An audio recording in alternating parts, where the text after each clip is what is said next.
পর্যন্ত যে ধরনের সাজেশন দেয়া হবে সেই সাজেশনগুলো কিন্তু আজকে থেকে একেবারে বুকে হাত রেখে প্রতিজ্ঞা করতে হবে তোমরা সেটা অক্ষরে অক্ষরে মেনে চলবে। আর তারপরে যদি তোমাদের সফলতা না আসে অক্ষরে অক্ষরে মেনে চলার পরে, সেক্ষেত্রে আমরা নিজেদেরকে অপরাধী ভাবতেও পারি। তো আজকের ওরিয়েন্টেশন ক্লাসে যাওয়ার আগে আমি আজকে আমাদের গেস্টদের পরিচয় করে দিচ্ছি।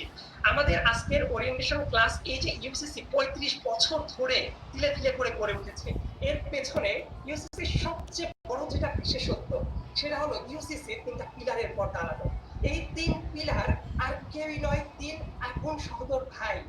তো এই তিন ভাই তিলে তিলে ইউসিসি কে যতটা যত্ন করে আমাদের ভেতরে উপস্থাপন করে দাঁড় করিয়ে নিয়ে এসেছেন, 35 বছরের সাফল্য কিন্তু ঠিক তারই একটা ফলাফল। তো আজকে আমাদের ওরিয়েন্টেশন ক্লাসে যাওয়ার আগে আমি তাদেরকে পরিচয় করিয়ে দিচ্ছি আমাদের ইউসিসির তিন স্তম্ভ। Doctor M A Halim Patwari sir chairman হিসেবে আছেন ইউসিসি গ্রুপে। পাশাপাশি আজকে যে দুইজন উপস্থিত হয়েছেন আমাদের ভিতরে, কামাল উদ্দিন পাটোয়ারি স্যার ইউসিসির মাননীয় ডিরেক্টর স্যার এবং আলমগীর হোসেন পাটোয়ারি স্যার ইউসিসির অন্যতম আরো একজন ডিরেক্টর স্যার। এবং আগেই কিন্তু বলে দিয়েছি এই যে তিনজন উপস্থিত হয়েছে এরা তিনজন সহোদর ভাই, এবং এই আপন তিন ভাই অত্যন্ত যত্ন এবং দক্ষতার সাথে এই ইউসিসি তিল তিল করে বাংলাদেশের সবচেয়ে অন্যতম একটি কোচিং সেন্টার হিসেবে প্রতিষ্ঠিত হয়েছে। ডক্টর আব্দুল হালিম পাটোয়ারি স্যার কিন্তু M A Halim Patwari sir কিন্তু যদি বলতে হয় আমাদের চেয়ারম্যান স্যার, তিনি ঢাকা বিশ্ববিদ্যালয়ের সাবেক সিনেট সদস্য। তিনি কিন্তু একবারে নয় বরং দুইবারে নির্বাচিত সিনেট সদস্য ঢাকা বিশ্ববিদ্যালয়ের। পাশাপাশি যে ইউসিসির প্রতিষ্ঠাতা তিনি তা নয়, ইউসিসির পাশাপাশি ideal law college, ideal commerce college, ideal international school থেকে শুরু করে অসংখ্য প্রতিষ্ঠান দাতব্য doctor M A Halim Patwari sir.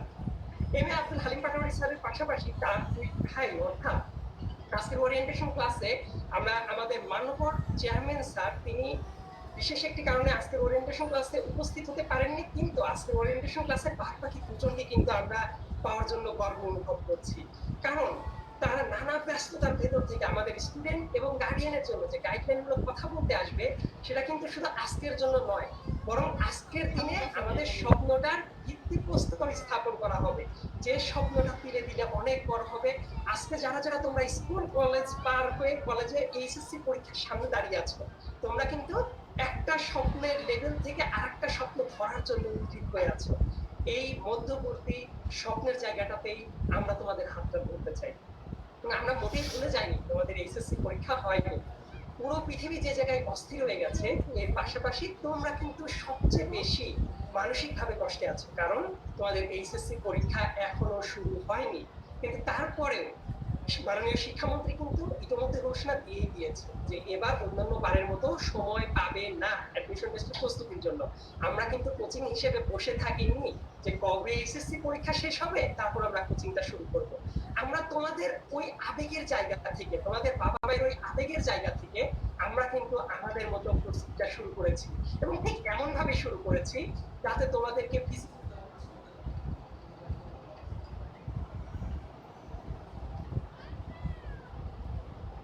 কোথাও দৌড়াদৌড়ি না করতে হয়। এই করোনার ভিতর বাসার বাইরে তো বের হওয়া স্বভাবতই অনুচিত।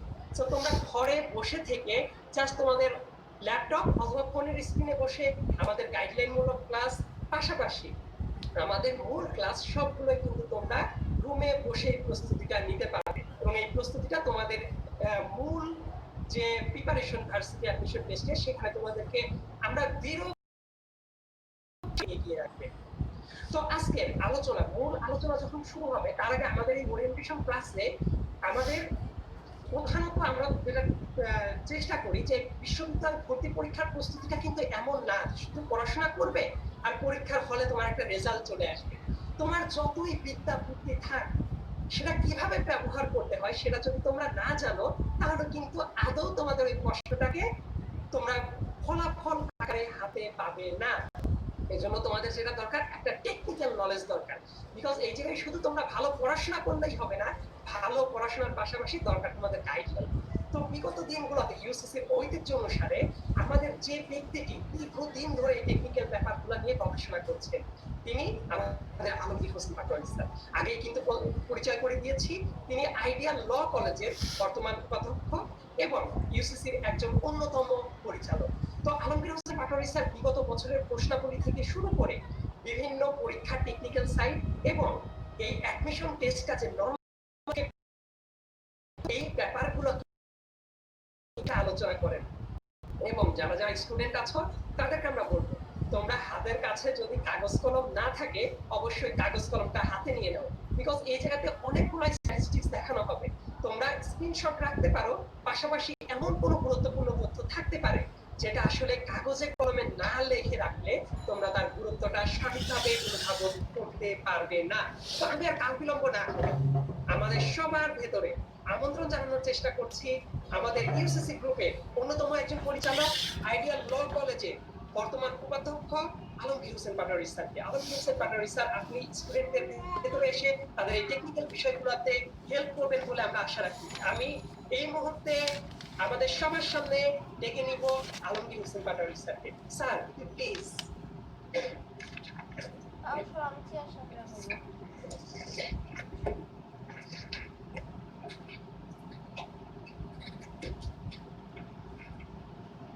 বিসমিল্লাহির রহমানির রহিম। ধন্যবাদ স্যার। সম্মানিত অভিভাবকবৃন্দ এবং ছাত্রছাত্রী ভাই বোনেরা, আসসালামু আলাইকুম। আমি শুরুতেই স্মরণ করি আমাদের ইউসিসি গ্রুপের সম্মানিত চেয়ারম্যান ডক্টর আব্দুল হালিম পাটোয়ারি এবং আমাদের অন্যতম পরিচালক মোহাম্মদ কামাল উদ্দিন পাটোয়ারি। আমাদের চেয়ারম্যান সাহেব একটু অসুস্থ থাকার কারণে আজকে উনি ওরিয়েন্টেশন ক্লাসের আপনাদের সাথে কথা বলতে পারতেছেন না। তবে আমাদের কামাল উদ্দিন পাটোয়ারি এবং আমি আলমগীর হোসেন পাটোয়ারি আপনাদের সাথে আছি। আশা করি আপনারা আমাদের কথাগুলা মনোযোগ দিয়ে শুনবেন। আমাদের এটা একটা ওরিয়েন্টেশন ক্লাস, এটা শিডিউল ক্লাসের মতো না, এটা শিডিউল ক্লাস একটু আলাদা। এই ক্লাসে শুধু ইনস্ট্রাকশন দেওয়া হয়, নিয়ম কানুনের কথা বলা হয়, কিভাবে পড়বেন, কিভাবে ক্লাস করবেন, কিভাবে পরীক্ষা দিবেন, কিভাবে আপনি সময়টা কাজে লাগাবেন, এই কথাগুলা এই ওরিয়েন্টেশনে কথা বলা হয়। এই জন্য আপনারা একটু মনোযোগ দিয়ে খেয়াল করবেন, যে ইউনিটের ওই ইউনিটের দিকে একটু বেশি করে গুরুত্ব দিবেন। আমি শুরুতেই গত বছর ঢাকা বিশ্ববিদ্যালয়ে বিভিন্ন ইউনিটে আসন এবং আবেদনকারীর সংখ্যা, একটা আসনের জন্য কতজন প্রতিদ্বন্দ্বী, আমি শুরুতেই আপনাদের এই ডাটাটা দিয়ে শুরু করব। ইউনিটে গত বছর আবেদনকারীর সংখ্যা ছিল 85,879 জন, আসন সংখ্যা 1795। এক আসনের জন্য এখানে প্রতিদ্বন্দ্বী ছিল 48 জন। ইউনিট আবেদনকারীর সংখ্যা ছিল 42,954 জন, এখানে পরীক্ষার আসন সংখ্যা 2,378। এক আসনের জন্য প্রতিদ্বন্দ্বী ছিল 18 জন। ইউনিট কমার্স পরীক্ষার্থীর সংখ্যা ছিল 88,169 জন, আসন সংখ্যা 1250। এক আসনের জন্য প্রতিদ্বন্দ্বী ছিল 8 জন। ইউনিট বিভাগ পরিবর্তন আবেদনকারীর সংখ্যা ছিল 84,177 জন, আসন সংখ্যা 1615। এক আসনের জন্য এখানে প্রতিদ্বন্দ্বী ছিল 52 জন। 6 ইউনিট এখানে পরীক্ষার্থীর সংখ্যা ছিল 13,705 জন, এখানে আসন সংখ্যা 135। এক আসনের জন্য এখানে প্রতিদ্বন্দ্বী ছিল 101 জন। তাইলে দেখেন ক ইউনিটে 48 জন, খ ইউনিটে 18 জন, গ ইউনিটে 52 জন এবং 6 ইউনিটে 101 জন। এই যে একটা আসনের এগেনস্টে এতজন ওভারকাম করে একটি আসন নিতে হলে আপনাকে কিরকম পরিশ্রমী হতে হবে, কিরকম পড়াশোনা করতে হবে, কিরকম আপনাকে পড়াশোনা করলে আপনি এতজন ওভারকাম করে একটি আসন নিতে পারবেন, এখান থেকে আপনাকে উপলব্ধি করতে হবে। এখানে আপনি যেমন এসএসসি পরীক্ষা এবং এসএসসি পরীক্ষা যেভাবে আপনি দিয়ে আসছেন, এখানে পরীক্ষাটা ওইরকম না। এখানে পরীক্ষার ধরন, এখানে পরীক্ষার টেকনিক, এখানে প্রশ্নের ধরন সম্পূর্ণ ভিন্ন। তবে এখানে সবচেয়ে আপনার যে পরীক্ষাটা, এখানে আপনার সকল ইউনিটে 200 এর পরীক্ষা হয়। 200 এর পরীক্ষা, এর মধ্যে 80 হচ্ছে ব্যাকগ্রাউন্ড রেজাল্ট, 80 হচ্ছে ব্যাকগ্রাউন্ড রেজাল্ট, আর ভর্তি পরীক্ষা হচ্ছে 120। এই 80-র মধ্যে এসএসসির জন্য বরাদ্দ হচ্ছে 30, আর এইচএসসির জন্য বরাদ্দ হচ্ছে 50। এই কিভাবে আসে এটা? এবার এটা আসবে এইভাবে যে SSC GPA into 6, SSC GPA into 6, অনুরূপ ভাবে এইচএসসি জিপিএ ইনটু 10। যা এসএসসি জিপিএ যত আছে আপনি গুণ দিলে এখানে এসএসসি রেজাল্ট পেয়ে যাবেন। অনুরূপ ভাবে আপনি এইচএসসি রেজাল্টের পরে আপনি জিপিএ কে গুণ দিবেন, আপনি রেজাল্ট পেয়ে যাবেন। এটার সাথে ভর্তি পরীক্ষা হবে 120। এই 120 যা পাবেন, এই এসএসসি প্লাস এইচএসসি প্লাস 120 তে যা পাবেন, এটা হইলে আপনার মেধা স্কোর। এটা দিয়ে আপনার নির্ধারণ হবে আপনি আপনার যে ইউনিটে পরীক্ষা দিচ্ছেন এই ইউনিটে আপনি চান্স পাচ্ছেন কি পাচ্ছেন, এই আসন যে আসন বরাদ্দ আছে এই আসনের মধ্যে আপনি থাকছেন। এই হচ্ছে এখানে মেধাক্রমটা এইভাবে তৈরি করা হয়। তবে এখানে সবচেয়ে বড় যে ফ্যাক্টর সেটা হচ্ছে টাইম। নির্দিষ্ট সময়ের মধ্যে নির্দিষ্ট প্রশ্নের আনসার দেওয়া। এখানে সকল ইউনিটে সময় হচ্ছে 1 ঘন্টা 30 মিনিট। 1 ঘন্টা 30 মিনিট। এই 1 ঘন্টা 30 মিনিট যদিও আমরা বলি, কিন্তু এর মধ্যে গত বছর থেকে ঢাকা ইউনিভার্সিটিতে যেহেতু লিখিত পরীক্ষা শুরু হয়ে গেছে, সেক্ষেত্রে টাইমটা একটু 2 ভাগ হয়ে গেছে। এর মধ্যে 2 ভাগের মধ্যে এমসিকিউ 50 মিনিট, আর লিখিত পরীক্ষা 40 মিনিট, এই 90 মিনিট টোটাল। তবে এমসিকিউ যে আমরা 50 মিনিট বলতেছি, আপনি এই 50 মিনিট টাইম কোনো অবস্থায় পরীক্ষার হলে পূর্ণাঙ্গভাবে পাবেন না। কারণ পরীক্ষার হলে আপনাকে খাতা ডিস্ট্রিবিউশন হবে, প্রশ্ন ডিস্ট্রিবিউশন হবে, তারপর আপনার ছবি দেখবে, আপনার কাগজপত্র দেখবে, আপনার সাইন করতে হবে, টিচার সাইন করবে। এতে করে দেখা যাবে যে আপনার 5 মিনিট লস্ট। তার মানে আপনি সর্বোচ্চ টাইম পাবেন 45 মিনিট। এই 45 মিনিটের মধ্যেই আপনাকে আনসার করতে হবে 75 নাম্বারের। 75 নাম্বারের আনসার, প্রশ্ন থাকবে 60টি, এমসিকিউ। তো সুতরাং আপনি একটা প্রশ্নের জন্য 1 মিনিটও পাচ্ছেন। তাইলে আপনি কিরকম সূক্ষ্মভাবে চিন্তা করলে, কিরকম আপনি পরিশ্রমী হইলে দেখা মাত্র বলতে পারবেন যে এই আনসার হবে, এই প্রশ্নটার আনসার এটা হবে, এই প্রশ্নটার আনসার এটা হবে। তার মানে আপনার খুব পড়াশোনা এবং খুব তীক্ষ্ণভাবে সময়ের দিকে তাকাই আপনাকে আনসারটা দিতে হবে। এবার আসি আমরা, আপনি কিভাবে পরীক্ষা শুরু করবেন, কোন সাবজেক্ট দিয়ে শুরু করবেন, কোন সাবজেক্ট দিয়ে শেষ করবেন, কারণ সকল প্রশ্নের মান সমান।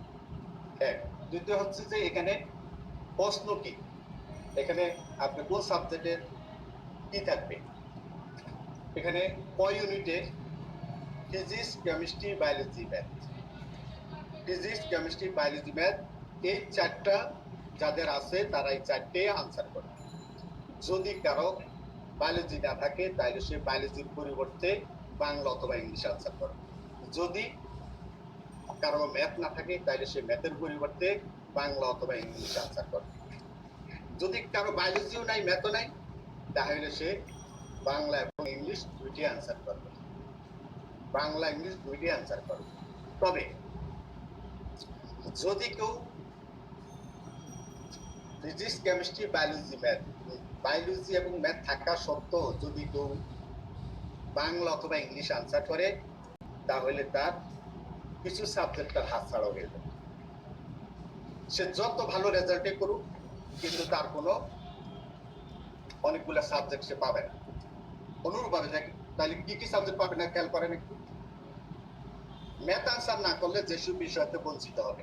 আপনার এইচএসসিতে ম্যাথ ছিল, কিন্তু আপনি পরীক্ষার হলে চিন্তা করলেন যে আপনি ভর্তি পরীক্ষা চিন্তা করলেন যে আপনি ম্যাথ পরীক্ষা দিবেন না, তাইলে আপনি যত ভালো রেজাল্টই করেন এই সাবজেক্টগুলো আপনি দাবি করতে পারবেন না। যেমন information technology, computer science, genetic engineering bio technology, applied chemistry and chemical engineering, applied physics and electronics, applied statistics, pharmacy, biochemistry, mathematics, physics, chemistry, statistics.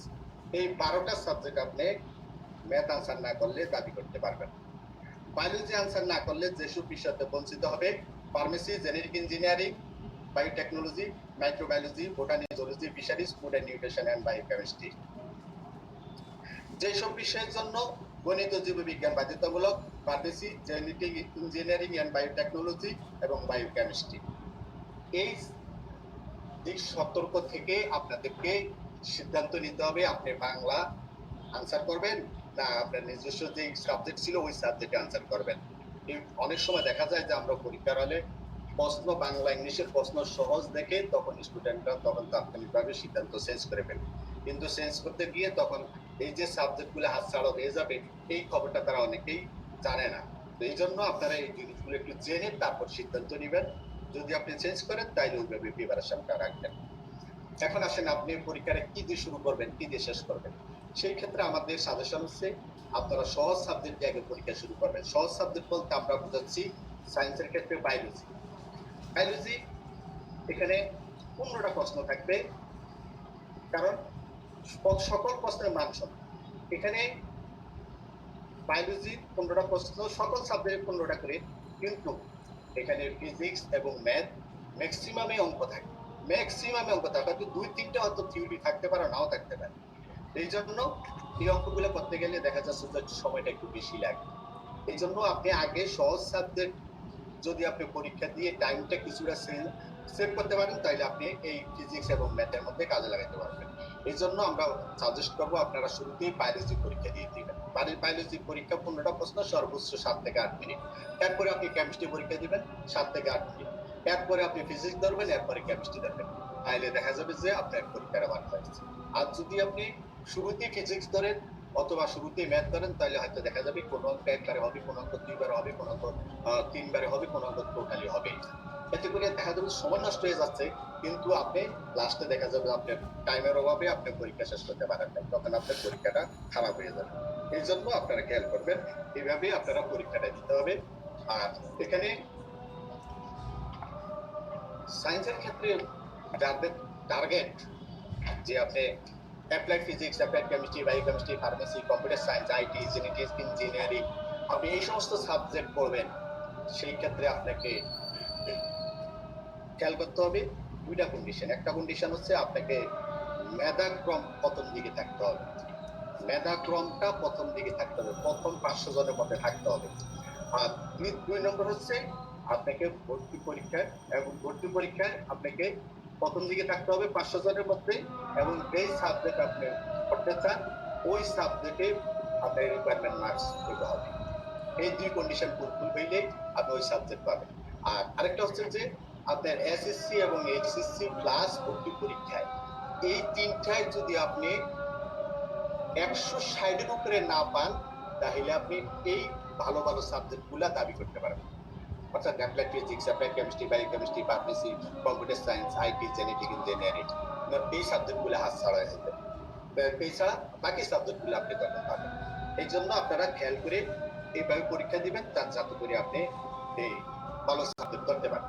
এবার আসেন আমরা মানবিকে। মানবিকে এখানে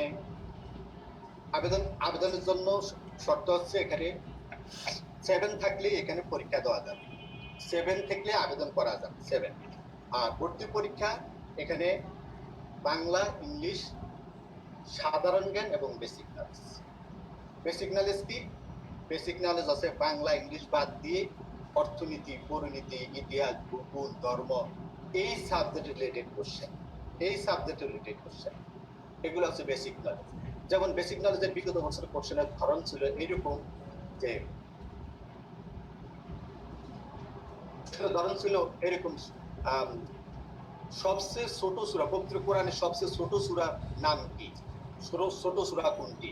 এরপরে কোশ্চেন আসছিল যে ম্যালথাসের জনসংখ্যা তথ্য কত সালে।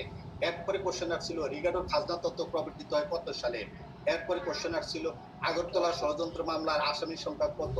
এরপরে কোশ্চেন আসছিল 6 দফা কর্মসূচির প্রথম দফা কি, দ্বিতীয় দফা কি, অনেক সময় আসছিল লাস্ট দফা কি। এরপরে আসছিল 21 দফা কর্মসূচির সর্বশেষ দফা কি। এগুলা হয়তো অনেকের কাছে মনে হবে এগুলা সাধারণ জ্ঞানের কোশ্চেন। আসলে এগুলা সাধারণ জ্ঞানের কোশ্চেন না, এগুলো হচ্ছে বেসিক নলেজের কোশ্চেন। বেসিক নলেজ বলতে এখানে 9-10 এর অর্থনীতি, পরিণতি, ইতিহাস, ভূগোল, ধর্ম এই এখান থেকে পড়তে হয়। এবং আমাদের ইন্টারের যে এই সাবজেক্ট গুলো আছে অর্থনীতি, পরিণতি, এই সাবজেক্ট এখান থেকে পড়তে হয়। তাইলে আপনি এই প্রশ্নগুলো কাভারেজ হয়ে যায়। এই জন্য আপনাদেরকে এখন এই ভর্তি পরীক্ষার জন্য ওই জিনিসগুলো পড়তে হবে, যাতে করে আপনি এই সাধারণ জ্ঞানের এবং বেসিক নলেজ মিলিয়ে আপনি পরীক্ষা আনসার দিতে পারেন। তবে এখানে আগের মধ্যেই 50 নাম্বার এমসিকিউ এবং 40 নাম্বার রিটেন ওইভাবে থাকবে। আর প্রশ্ন হবে 60টা। 60টার মধ্যে বাংলা বাংলা 16, ইংরেজি 16 এবং সাধারণ জ্ঞান 28। সাধারণ জ্ঞান 28। প্রতি প্রশ্নের মান হচ্ছে 1.25। 1.25 প্রতি প্রশ্নের মান হচ্ছে 1.25। এবং একটা প্রশ্ন যদি কারেক্ট হয় আপনি পাবেন 1.25, আর যদি একটা প্রশ্ন ভুল হয় তাহলে চলে যাবে 1.25। অর্থাৎ টোটাল গিয়ে মাইনাস হয়ে যাবে আপনার 1.50। একটা প্রশ্ন কারেক্ট হলে, আমি আবার রিপিট করছি, যে একটা প্রশ্ন যদি কারেক্ট হয় আপনি পাবেন 1.25। একটা প্রশ্ন যদি ভুল হয় তাহলে চলে যাবে 1.25 প্লাস 0.25, অর্থাৎ টোটাল গিয়ে মাইনাস হবে 1.50। সুতরাং আপনাকে খেয়াল করে প্রশ্ন দিতে হবে। আর এখানে মানবিক কোশ্চেন সবচেয়ে কঠিন হয়। আর সবচেয়ে কঠিনের মধ্যে যে অংশটা কঠিন সেটা হচ্ছে বাংলা। বাংলা কোশ্চেনটা দেখা যাচ্ছে যে পরিমাণ স্টুডেন্ট পাস করে তাতে 7-8% অথবা 10%, কিন্তু ম্যাক্সিমামে বাংলার কারণেই তারা এই কম পাস করতেছে। তবে এখানে বাংলা প্রশ্নের অনেক দিক থেকে কোশ্চেন হয়, যার কারণে আছে বাংলাটা তারা অনেকেই এই প্রশ্ন আনসার সঠিকভাবে করতে পারে না। যেমন বিগত বছরের প্রশ্নের ধরন ছিল এরকম যে 4-5 লাইনের একটা অনুচ্ছেদ দিয়ে বলতেছিল যে উপরোক্ত অনুচ্ছেদটিতে কয়টি যুক্তবর্ণের সংখ্যা আছে, কয়টি ব্যাসবাক্য আছে, কয়টি স্বরবর্ণ আছে, তারপর কয়টি বিরাম চিহ্ন আছে, তারপর আসছিল যে কয়টা দাড়ি আছে, কয়টা কমা আছে, কয়টা সেমিকোলন আছে। এরপরে কোশ্চেন আসছিল যে হোমিন্তি গল্প হোমিন্তিকে কয় নামে ডাকে, হোমিন্তি গল্পের লাস্ট লাইন কি, হোমিন্তি গল্পের প্রথম লাইন কি, পাঞ্জেরি কবিতায় পাঞ্জেরি শব্দটা কতবার ব্যবহৃত হয়েছে, পাঞ্জেরি কবিতার লাস্ট লাইন কি, মৃত্যুঞ্জয়ের আম বাগানের আয়তন কত, ও মা গো আমি একলা থাকতে পারবো না এটা কোন গল্পে। এরকম ভাবে আপনার বিভিন্ন গল্প কবিতা থেকে কোশ্চেন আসছে। তো এখন আপনারাও চিন্তা করতে হবে আপনাদের যে গল্প কবিতাগুলো আছে, আপনাদের গল্প কবিতাগুলো এইভাবে এখন পড়তে হবে। আপনি যখন একটা কবিতা পড়বেন তখন কবিতার লেখক পরিচিতি এবং তার উল্লেখযোগ্য গ্রন্থ এবং তার এটা কোন পত্রিকা ছাপা হয়েছে এবং এই কবিতার মধ্যে কয়টা লাইন আছে আপনাকে বই আগে নোট করে ফেলতে হবে। প্রথম লাইন কি, প্রথম লাইনের পর দ্বিতীয় লাইন কি, লাস্ট লাইন কি, লাস্ট লাইনের আগের লাইন কি, কয়টা দাঁড়ি আছে, কয়টা কমা আছে, কয়টা সেমিকোলন আছে, কোন শব্দটা কতবার ব্যবহৃত হয়েছে। আপনার এই প্রশ্ন এইভাবে যদি আপনি গল্প কবিতাগুলা সাজান তাহলে কি হবে, আপনার এখানে বাইরে এর বাইরে প্রশ্ন আপনি আসবে না, এর ভিতরেই আপনি প্রশ্ন কমন পেয়ে যাবেন। তাইলে এই প্রশ্নগুলা আপনাকে সাজাতে হইলে অনেক পরিশ্রম করতে হবে, অনেক সময় দিতে হবে। এখন আপনি যদি মনে করেন যে আমি এসএসসি পাস করছি 7-8 ঘন্টা পড়ালেখা করি, এইচএসসি পরীক্ষা ইনশাল্লাহ 7-8 ঘন্টা পড়ালেখা করি আমি 0.5 নিয়ে আসবো, কিন্তু ভর্তি পরীক্ষা এইভাবে দিব না, এত সহজ না, এত সহজ না। যদি এত সহজ হইতো তাহলে যারা জিপি 5 পায় অথবা গোল্ডেন পায়, গোল্ডেন জিপি 5 পায় তারাই সব সিট নিয়ে যেত। কিন্তু এখন দেখেন আপনারা খেয়াল করলে দেখবেন যে তাদেরকে ওভারটেক করে, যাদের কম জিপি তারা ওভারটেক করে তারা আসন নিয়ে যাচ্ছে, আবার যাদের জিপি 5 ছিল তারা ধরে রাখতে পারতেছে। এই জন্য যাদের ভালো রেজাল্ট তাদের অবশ্যই ভালো রেজাল্টটা ধরে রাখতে হবে এবং ওইরকম পরিশ্রমী হতে হবে। আর পরিশ্রমী হইতে হইলে তাকে ওরকম ভাবে পড়াশোনা করতে হবে যে আপনি মৌখিক টেবিলের সাথে লাগিয়ে ফেলতে হয়। একটা আসনের এগেনিস্টে যে পরিমাণ ছাত্র সংখ্যা, সেই সুতরাং এদেরকে ওভারটেক করে একটা আসন নিতে হইলে আপনাকে মৌখিকটা টেবিলের সাথে মিশে যেতে হবে, তাহলে আপনি পারবেন। এই জন্য আপনাকে ওইরকম ভাবে পড়তে হবে। আর এখানে মানবিক আরেকটা ব্যাপার আছে যে অর্থনীতি, পরিণতি, ইতিহাস, ভূগোল, ধর্ম তারপরে যে আয়া জার্নালিজম, সমাজ কল্যাণ, সমাজবিজ্ঞান, ইংলিশ, এই সাবজেক্ট যারা ভালো ভালো সাবজেক্ট পড়তে চান তাদের ক্ষেত্রে দুইটা কন্ডিশন। এক নাম্বার কন্ডিশন হচ্ছে আপনাকে ভর্তি পরীক্ষায় ভালো প্রথম দিকে থাকতে হবে। দুই নাম্বার কন্ডিশন আপনাকে হচ্ছে আপনাকে বাংলা এবং ইংলিশে কন্ডিশন মার্কস পেতে হবে। যদি কন্ডিশন মার্কস না পান তাহলে আপনি ওই সাবজেক্ট নিতে পারবেন। সাপোজ আপনি ইকোনমিক্স পড়তেছেন, অর্থনীতি পড়তেছেন, আপনি অর্থনীতি পাইতে হলে আপনাকে প্রথম 60 জনের মধ্যে উপস্থিত থাকতে হবে, অর্থাৎ আসন সংখ্যা 50, আপনাকে প্রথম 60 জনের মধ্যে আপনার মেধাক্রম থাকতে হবে। আর দুই নম্বর কন্ডিশন আপনাকে বাংলায় 18, ইংলিশে 18 পেতে হবে। অনুরূপ ভাবে আপনি ল পড়তেছেন, 66 আসন, আপনাকে প্রথম 70 জনের মধ্যে অবস্থান নিতে হবে। দ্বিতীয় কন্ডিশন আপনাকে বাংলায় 18, ইংলিশে 16, ইংলিশে 18, বাংলায় 16 নাম্বার পেতে হবে। এরকম ভাবে প্রত্যেকটা সাবজেক্টে আপনার কন্ডিশন দেওয়া আছে। এই কন্ডিশন ফুলফিল না হইলে আপনি কোনো অবস্থায় এই ভালো সাবজেক্ট করতে পারবেন। তো এই জন্য আপনারা ভালো সাবজেক্টের পাইতে হইলে আপনাকে ওইভাবে পড়াশোনা করতে হবে। এবার আসি আমরা কমার্সের ক্ষেত্রে। কমার্সে আমাদের আসন সংখ্যা আমি আগে বলছি 1250 এক আসনের জন্য এখানে এই বছর প্রতিদ্বন্দ্বী ছিল প্রায় 23 জন। আর এখানে 5টা সাবজেক্ট উপর পরীক্ষা দিতে হয়। 5টা subject Bangla, English, management, accounting, finance অথবা মার্কেটিং। তবে এখানে একটা কন্ডিশন থাকে যে ইংলিশে আপনাকে একটা কন্ডিশন মার্কস পেতে হয়। এই বছর ছিল 5, সুতরাং এর আগে যখন ছিল তখন ছিল 10। এরকম প্রত্যেক বছর ইংলিশের উপর একটা গুরুত্ব দেওয়া হয়। আর ইংলিশে এই 5 নাম্বার না থাকা পাওয়ার কারণে অনেক স্টুডেন্টে এখানে বাদ হয়ে যায়, কমে যায়। আর এখানে কি আসে ইংলিশে? এখানে আসে ভোকাবুলারি, এখানে আসে গ্রামার। আর বিগত বছরগুলোতে অর্থাৎ লাস্ট ইয়ার ছাড়া বিগত 10 বছর পর্যন্ত প্রত্যেক বছর একটা কম্পিটিশন ছিল। এই কম্পিটিশন থেকে 5টা প্রশ্ন ছিল, কিন্তু এই বছর আর লাস্ট ইয়ারে কম্পিটিশন আসে নাই। লাস্ট ইয়ারে শুধুমাত্র ভোকাবুলারি এবং গ্রামার। এখন আপনাদের কাজ হবে ভোকাবুলারি বেশি করে পড়া। কোথা থেকে পড়বেন, কিভাবে পড়বেন? আমাদের একটা বই আছে, কম্প্যাক্ট বই। আপনারা এই বইয়ের মধ্যে আপনারা এই ভোকাবুলারি গুলো পাবেন। তাহলে আপনি এই বইটা যদি পড়ে ফেলতে পারেন তাহলে আপনার অনেকগুলো এখান থেকে আপনি কমন পেয়ে যাবেন বিভিন্ন ইউনিভার্সিটিতে, ঢাকা ইউনিভার্সিটি সহ। আর এখানে এই কোশ্চেন থাকে 12টা, অর্থাৎ বাংলায় 12টা, ইংলিশে 12টা, প্রত্যেক সাবজেক্টে 12টা করে কোশ্চেন। 60টা টোটাল 60টা প্রশ্ন থাকবে এবং প্রতি প্রশ্নের মান হচ্ছে 1.25।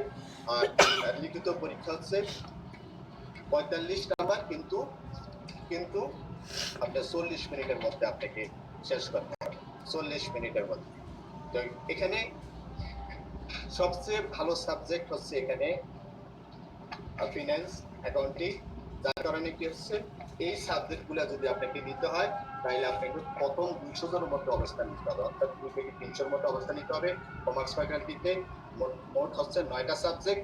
এই 9টা সাবজেক্টের মধ্যে accounting and information systems, finance, marketing, management studies, banking and insurance, management information systems এবং tourism, hospitality management, international business এবং অর্গানাইজেশন, স্ট্র্যাটেজি অ্যান্ড লিডারশিপ। এই 9টা সাবজেক্টের মধ্যে প্রথম 4টা সাবজেক্টই হচ্ছে 180 জন করে। এরপরে ব্যাংকিং এ ইন্স্যুরেন্স 50 জন, ম্যানেজমেন্ট ইনফরমেশন হচ্ছে 115 জন, ট্যুরিজম হচ্ছে 115 জন এবং ইন্টারন্যাশনাল বিজনেস 115 জন এবং অর্গানাইজেশন লিডারশিপ হচ্ছে 35 জন। টোটালি 1250। সুতরাং যদি এখানে কমার্সের একটা সাবজেক্ট নিতে হয় তাহলে আপনাকে ওইরকম ভাবে খেয়াল করতে হবে 12টা কোশ্চেন, অনলি 12টা কোশ্চেন আপনি ফার্স্ট পার্ট সেকেন্ড পার্ট মিলিয়ে পাবেন। তাহলে কিরকম পড়াশোনা আপনি দেখেন, এই যে সারা বাংলাদেশে এতগুলা কলেজের মধ্যে ম্যাক্সিমাম কলেজে তো কমার্স আছে। সুতরাং এই কলেজের ছেলে মেয়ে ফার্স্ট সেকেন্ড আছে, টেস্টে ফার্স্ট সেকেন্ড আছে, থার্ড আছে। এই ছাড়া তো আরো যারা পরীক্ষা দেওয়ার তারা দিবেই। কিন্তু দেখেন যদি শুধু ফার্স্ট হল আরো দেন তাহলে তো 1250 সবাই নিতে পারবে। কিন্তু এর মধ্যে থেকে আপনাকে ফাইট করে আনতে হবে। আর ফাইট করতে হইলে আপনাকে ওইরকম পরিশ্রমী হইতে হবে, ওইরকম ভাবে পড়াশোনা করে আনতে হবে।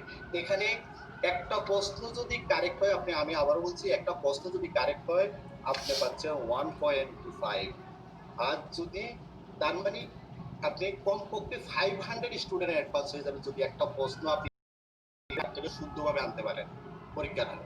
আর যদি পাশের জন্য যদি দুইটা ভুল বলে দিতে পারেন পরীক্ষার হলে, তাহলে কমপক্ষে সে 1000 স্টুডেন্টের নিচে পড়ে যাবে। এখানে এরকম কম্পিটিশন, এই জন্য আপনাকে ওইভাবে খেয়াল করতে হবে যে আমার এনিহাউ আমার চান্স পেতে হবে। আর চান্স পেতে হইলে আপনাকে পড়ানোর সময় দিতে হবে। এখানে ভাষা যদি ডিশ থাকে, ইন্টারনেট থাকে, ফেসবুক থাকে, কম্পিউটার থাকে, মোবাইল থাকে, দয়া করে যারা অভিভাবক আছেন তারা এই কাজগুলো থেকে তাদেরকে বিরত রাখবেন। নতুবা দেখা যাবে সময় নষ্ট হয়ে যাবে, কিন্তু আপনি কাজে লাগাইতে পারবেন না অল্পের জন্য। হয়তো তখন বলবেন যে আরে আমার ছেলে আর একটা নম্বর পাইলে চান্স পেয়েছে, দুইটা নম্বর পাইলে চান্স পেয়েছে, কিন্তু এই কথাটা এখনই বলতে হবে, এখনই আপনাকে ওইভাবে উপলব্ধি করতে হবে।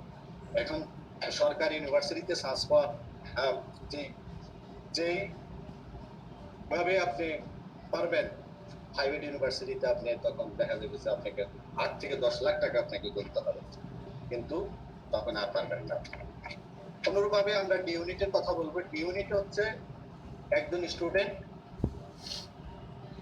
একাধিক ইউনিটে পরীক্ষা দিতে পারে ঢাকা ইউনিভার্সিটি সহ আদার্স ইউনিভার্সিটিতে। ঢাকা ইউনিভার্সিটিতে নিজস্ব unit plus D unit plus আপনার চারুকলা আছে, এছাড়া আইবিতে আছে, আপনি এগুলো পরীক্ষা দিতে পারবেন। তবে ডি ইউনিটের আসন সংখ্যা হচ্ছে 1615। এখানে সায়েন্স, আর্টস, কমার্স সবাই পরীক্ষা দিতে পারে, যার কারণে কি হচ্ছে এখানে পরীক্ষার্থীর সংখ্যাটা অনেক বেশি। এখানে আমি আগেই বলছি যে এখানে 84,177 জন গত লাস্ট ইয়ারে পরীক্ষার্থী ছিল। এখানে আসন সংখ্যা 1615, এক আসনের জন্য এখানে প্রতিদ্বন্দ্বী ছিল 52 জন। আর এখানে সময় হচ্ছে 1 ঘন্টা 30 মিনিট। এখানে এমসিকিউর জন্য হচ্ছে 75 মার্কস এবং রিটেনের জন্য হচ্ছে 45 মার্কস, টোটাল 120 মার্কস। আর সময় হচ্ছে এমসিকিউর জন্য 50 মিনিট এবং রিটেনের জন্য 40 মিনিট, তবে এখানে বাংলায় 16টা প্রশ্ন এমসিকিউ, ইংরেজি 16টা প্রশ্ন এবং সাধারণ জ্ঞান, বাংলাদেশ প্রসঙ্গ এবং আন্তর্জাতিক প্রসঙ্গ দুইটা মিলে 28টা প্রশ্ন। এই টোটাল মিলে 60টা প্রশ্ন এবং 60টা প্রশ্নকে 1.25 দিয়ে গুণ দিলে 75। আর লিখিত পরীক্ষা বাংলা 15, ইংরেজি 15, সাধারণ জ্ঞান 15। বিশ্লেষণ ধর্মী প্রশ্ন থাকবে সাধারণ জ্ঞানে। লিখিত ন্যূনতম 12 নম্বর পেতে হবে লিখিত পরীক্ষায়। আর এমসিকিউ রিটেন কমপক্ষে আপনার 48 নাম্বার পেলে আপনি পাস করলেন, অর্থাৎ 33 পাইলে আমরা যখন বলি যে পাস করছে, অনুরূপভাবে ইউনিভার্সিটিতে 48 পাইলে এখানে পাস ধরা হয়।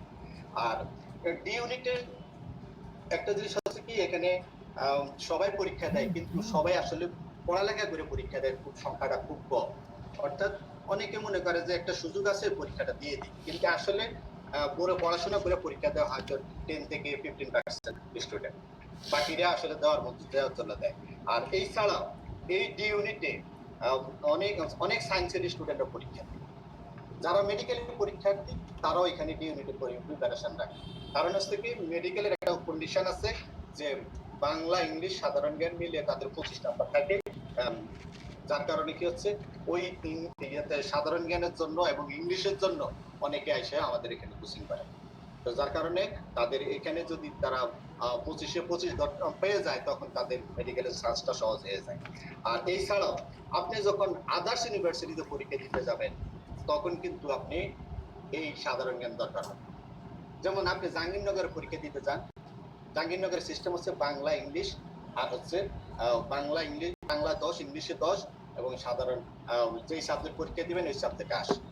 অনুরূপভাবে আদার্স ইউনিভার্সিটি পরীক্ষা দিতে যাবেন, এরকম ভাবেই আপনাকে বাংলা, ইংলিশ, সাধারণ জ্ঞান দরকার হয়ে যাবে।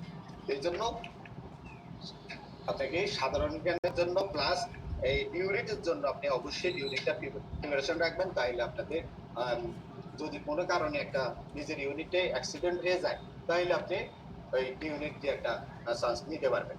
আর ইউনিটের পরীক্ষাটা অনেক সময় সবাই শেষে হয় এবং সময় পাওয়া যায়, মোটামুটি 1 মাসের উপরে সময় পাওয়া যায়।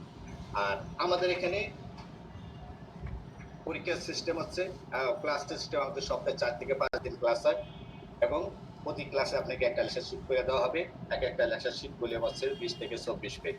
তার মানে সপ্তাহে আপনার 80 থেকে 100 পেজ পড়া যাবে। এই 80 থেকে 100 পেজ পড়া যদি আপনি 7 দিনের মধ্যে শেষ না করেন, তাহলে দ্বিতীয় সপ্তাহে আবার 80 পেজ অথবা 100 পেজ উপস্থিত হয়ে যাবে। আবার তৃতীয় সপ্তাহে আবার 80 থেকে 100 পেজ। এইভাবে একের পর এক আসতে থাকবে। এক সময় দেখা যাবে যে আপনার টেবিলে অনেক পড়া জমা হয়ে গেছে। তখন কি হবে? আপনি আস্তে হাল ছাড়া দিবেন। তখন আপনি মনে মনে ভাববেন যে এত পড়া, এত পরিশ্রম, এত কঠিন। আমি এসএসসি পরীক্ষা দিলাম, এইচএসসি পরীক্ষা দিলাম, কিন্তু আমার তো এত পরিশ্রম করতে হয়নি। তখন আস্তে আপনি ইরেগুলার হয়ে যাবেন। তখন কি হবে? তখন আপনি যখন ঈদের ছুটিতে বাড়িতে যাবেন, আর আপনি আর ফেরত আসবেন না। আমরা দেখি প্রথমে যখন ক্লাস শুরু হয় তখন উপস্থিত, সবাই উপস্থিত, কিন্তু যখন আমাদের একটা দুইটা তিনটা ক্লাস হয়ে যায় তখন আস্তে আস্তে স্টুডেন্ট কমে যায়। তখন দেখা যায় যখন আমাদের মডেল টেস্ট পরীক্ষা শুরু হয় তখন আমাদের শুরু স্টুডেন্টের সংখ্যা হয়ে যায় 15 থেকে 20 জন, কিন্তু বাকিরা তখন আর সুযোগ পাচ্ছে না। কিন্তু না, আপনার পরীক্ষা দেওয়ার সুযোগ একবার। ঢাকা, জাহাঙ্গীরনগর, ঢাকা, জগন্নাথ, চট্টগ্রাম, রাজশাহী, এই 4টা ইউনিভার্সিটিতে এখন একবার পরীক্ষা দেওয়ার সুযোগ। সুতরাং আপনাকে সর্বশক্তি দিয়ে যদি এই বছর আপনি ট্রাই না করেন, তাহলে আপনার আর দ্বিতীয়বার কোনো সুযোগ নাই। এই জন্য আপনাকে আগের থেকে ওইভাবে উপলব্ধি করতে হবে, ওইভাবে খেয়াল করে আপনাকে পরীক্ষা দিতে হবে। এখন আপনারা যদি হালকা ভাবে নেন তাহলে দেখা যাবে যে অল্পের জন্য আপনারা হয়তো আটকে যাবেন। আর এখানে আপনাকে লেগে থাকতে হবে, কোচিং এর সাথে লেগে থাকতে হবে পরীক্ষার আগের দিন পর্যন্ত। আমাদের এখানে ইন্টেনসিভ কেয়ার পরীক্ষা হয় তাজগাঁও কলেজ। সকল সারা বাংলাদেশের স্টুডেন্টদের নিয়ে আমাদের তাজগাঁও কলেজে একই বর্ষাতে 2টা মডেল টেস্ট পরীক্ষা হয়। এই পরীক্ষার মাধ্যমে আমরা ভালো স্টুডেন্টদেরকে প্রত্যেক ইউনিটে 250 জন করে স্টুডেন্টকে আলাদা করে দিই। ওদের জন্য শিডিউল ক্লাসের বাইরে 3 ঘন্টা ক্লাস, প্রতি ক্লাসে 100 নম্বর পরীক্ষা। যারা ইন্টেনসিভে চান্স পায় নাই তার বাকিদের জন্য এসএসসি জিপি এবং এইচএসসি জিপি, এই দুইটা জিপি দিয়ে আমরা আবার স্পেশাল বেস করি। এই স্পেশাল বেস এবং ইন্টেনসিভ কেয়ার ক্লাসগুলা 3 ঘন্টা ক্লাস, প্রতি ক্লাসে 100 নম্বর পরীক্ষা হয়। এইভাবে আমাদের পরীক্ষার মডেল টেস্ট পরীক্ষার আগ পর্যন্ত এইভাবে ক্লাস চলতে থাকে। এরপরে আমাদের 12টা মডেল টেস্ট পরীক্ষা শুরু হয়। এই 12টা মডেল টেস্ট পরীক্ষা পরে এরপর আমরা একটা হাইলাইট সাজেশন দিয়ে থাকি। এইটা হচ্ছে আমাদের টোটাল কার্যক্রম। এখন যদি আপনি শুধু ক্লাস করলেন, পরীক্ষা দিলেন না, মডেল টেস্ট দিলেন না, তাহলে আপনার কোনো অবস্থায় আপনার প্রিপারেশনটা ভালো হয়। এই জন্য আপনাকে ভালোভাবে আপনাকে পরীক্ষা দেওয়ার জন্য আপনাকে ওইভাবে প্রিপেয়ার হতে হবে এবং আপনাদের ভালোভাবে মেন বইগুলা বেশি করে পড়তে হবে। বিশেষ করে বাংলা মেন বইটা ভালো করে পড়বেন, লাইন বাই লাইন পড়বেন, মনোযোগের সহিত পড়বেন। যখন পড়বেন তখন খুব মনোযোগ দিয়ে পড়বেন এবং আশেপাশে যেন কোনো সাউন্ড না থাকে। আর 2-3টা কলম ইউজ করবেন, যেটা আপনার কাছে বেশি ইম্পর্টেন্স, বেশি পয়েন্ট মনে হবে সেটা আপনার মার্ক করে ফেলবেন। আর 9-10 গ্রামার বইটা পড়বেন, 9-10 বাংলা গ্রামার বই এবং ইংলিশ গ্রামার বইটা পড়বেন। ইন্টারের আপনার যে গ্রামার বইগুলো আছে এগুলো পড়বেন। আপনি দেখবেন যে গত বছর এবং বিগত বছরগুলোতে এই মেইন বই থেকে প্রশ্ন বেশিরভাগ হচ্ছে। তো সুতরাং আপনারা এই মেইন বইগুলো যদি ভালোভাবে আয়ত্ত করতে পারেন তাহলে ইনশাল্লাহ আপনারা ভালো করবেন। আমাদের এই প্রতিষ্ঠানে বয়স 35 বছর, আমরা গুডউইলের ব্যবসা করি। আমাদের গুডউইলটা রক্ষা করার জন্য যা যা করা দরকার, যত রকমের পরীক্ষা নেওয়া দরকার, যত রকমের ক্লাস নেওয়া দরকার, যত রকমের মডেল টেস্ট নেওয়া দরকার, আমরা করব। আমরা অঙ্গীকারবদ্ধ। আপনারা ভালো থাকেন, সুস্থ থাকেন। আপনাদের সর্বাঙ্গীন মঙ্গল কামনা করে আমি আমার কথা এখানে শেষ করছি। আসসালামু আলাইকুম।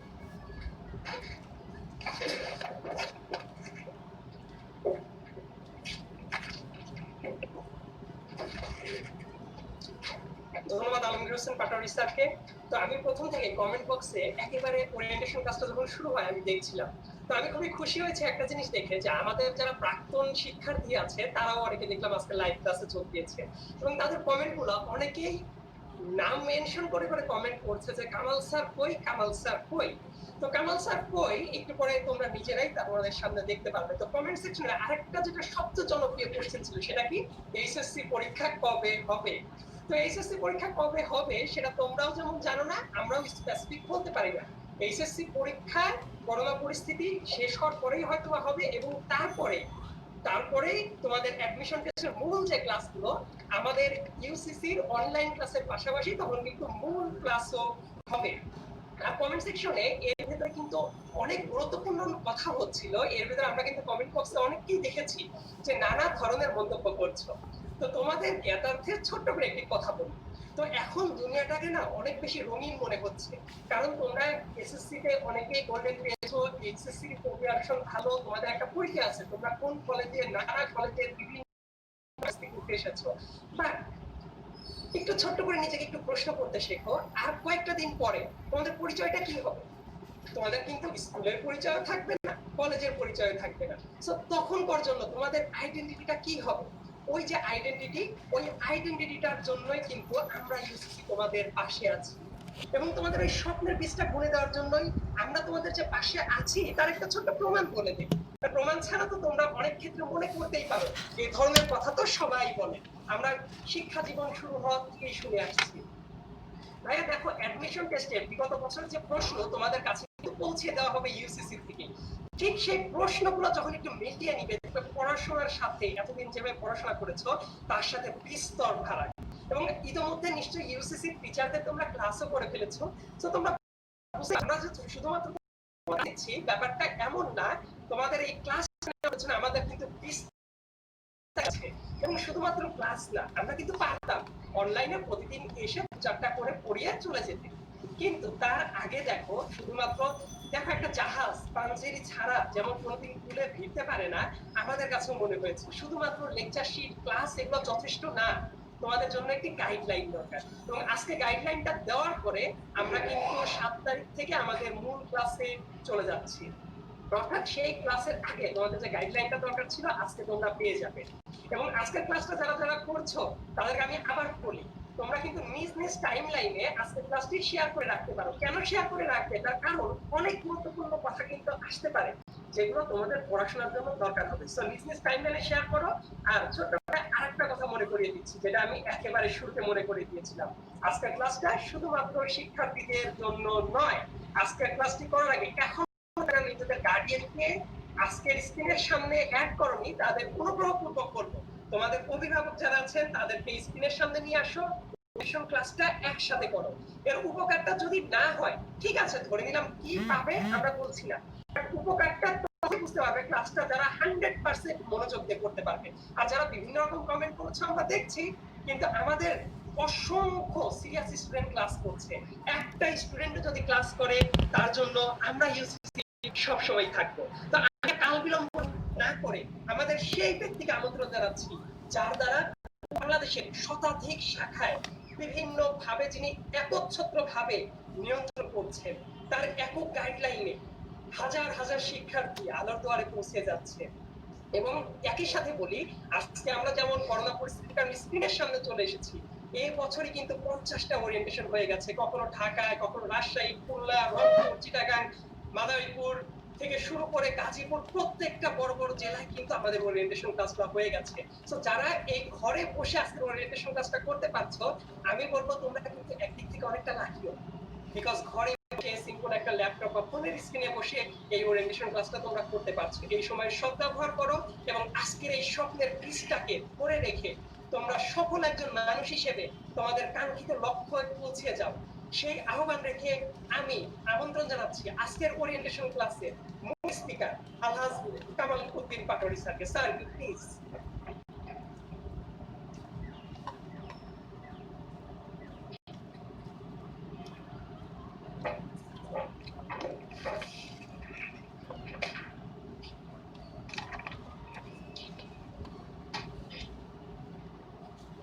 বিসমিল্লাহির রহমানির রহিম। আসসালামু আলাইকুম। ওয়ালাইকুম আসসালাম। ইউসিসি গ্রুপের চেয়ারম্যান আমার বড় ভাই ডক্টর আব্দুল হালিম পাটোয়ারি টিটু, যিনি পর 2বার ঢাকা বিশ্ববিদ্যালয়ের সেনেট সদস্য নির্বাচিত হয়েছিলেন, তার প্রতি কৃতজ্ঞতা প্রকাশ করে আমি আমার বক্তব্য শুরু করছি। আমরা গত 25শে জুন থেকে গতকাল 4 জুলাই পর্যন্ত মোট 10টি প্রি ক্লাস নিয়েছি। আগামী 7 জুলাই মঙ্গলবার থেকে শুধু যারা ইউসিসিতে ভর্তি হয়েছে তারাই ক্লাস করতে পারবে। 7 তারিখ থেকে প্রতিটি ক্লাস সকাল 10টায়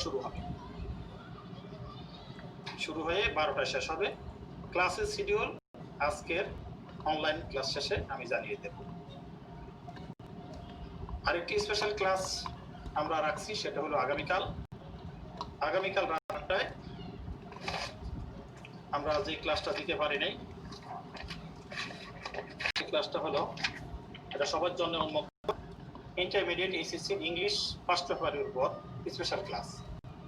ইন্টারমিডিয়েট এসএসসি ইংলিশ ফার্স্ট পেপারের উপর ইংলিশ ফর টুডে। তোমরা বইটা সাথে রাখবে আগামীকাল সকাল 8টায়, কারণ আমরা দেখতেছি আগামীকাল রাত 8টায় এই ক্লাসটা অনুষ্ঠিত হবে। আশা করি সবাই উপস্থিত থাকবে, কারণ আমরা দেখলাম বিগত কয়েক বছরে যে এই টেস্ট বই থেকে প্রচুর প্রশ্ন হচ্ছে, বিশেষ করে মানবিকে সবচেয়ে বেশি হয়। তা সবাই যদি ক্লাসটা করে আমি মনে করি অনেক উপকার হবে, যাতে করে কোনো সন্দেহ নেই। টেক্সট বুক যেটা ইন্টারমিডিয়েটের, আমরা আজকে এখানে সবাই উপস্থিত হয়েছি একটু আশা নিয়ে, উদ্দেশ্য নিয়ে, যে কিছু পাওয়ার জন্য, লাভের জন্য। লস করতে এখানে কেউ আসেনি। আমরা সবাই লাভের আশা করি, কিন্তু কেউ লস করার আশা করি না। আজকের এই ক্লাসটা করলে তোমাদের হয় লাভ হবে, নতুবা লস হবে। তা আমি এইটুকু তোমাদেরকে বলতে পারি যে আমাদের কথাগুলো যদি প্রথম থেকে শেষ পর্যন্ত শোনো,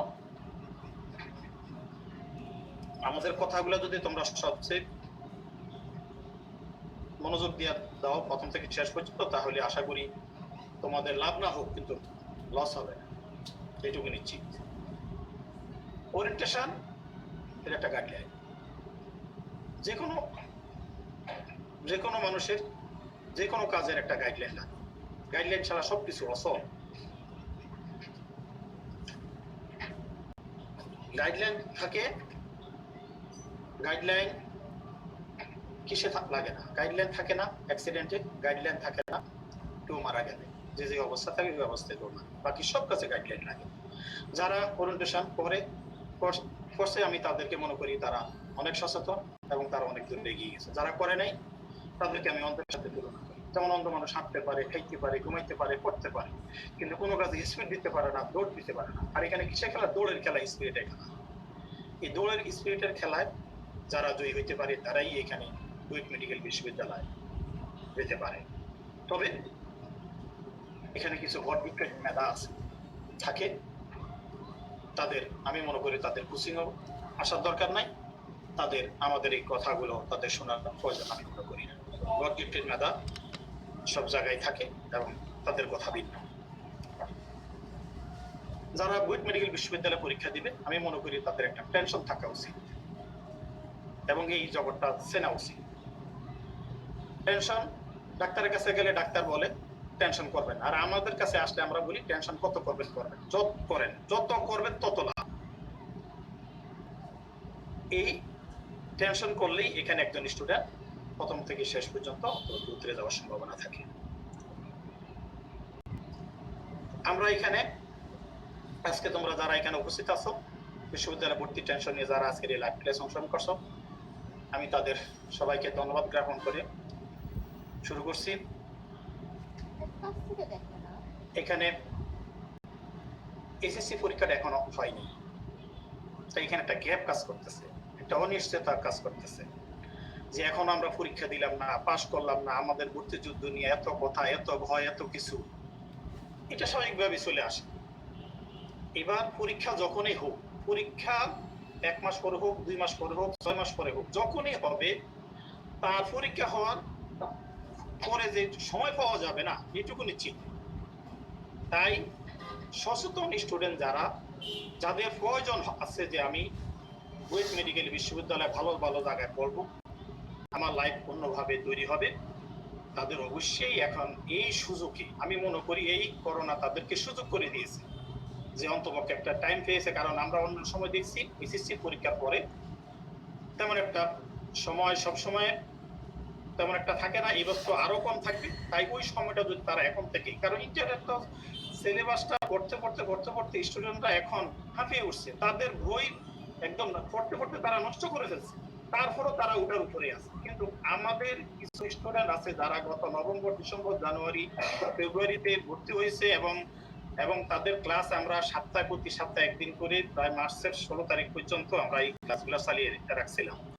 তো দেখা গেছে তারা অনেক দূরে এগিয়ে গেছে, তো এই সংখ্যাটা খুবই কম। সংখ্যাটা যদি বেশি হইতো তাহলে দেখা গেছে যে এটা পরিস্থিতি ভিন্ন হয়ে যেত, কিন্তু সংখ্যাটা কম, বিশেষ করে নটরডাম, ভিক্টোরিয়ানাসা, holy cross, city college, commerce college, এই সমস্ত কিছু স্টুডেন্টের একটা অংশ আমাদের কাছে আইসা সপ্তাহে একদিন করে তারা অন্তত কিছু হলেও ধারণা পাইছে এবং তারা অনেক দূর ঘরে বসে তারা অনেকগুলো কাজ করতেছে। এই কাজগুলো যদি সবাই কম বেশি করতে পারে আমি মনে করি তারা লাভবান হয়ে যাবে। আমরা এখানে কি দেখতেছি?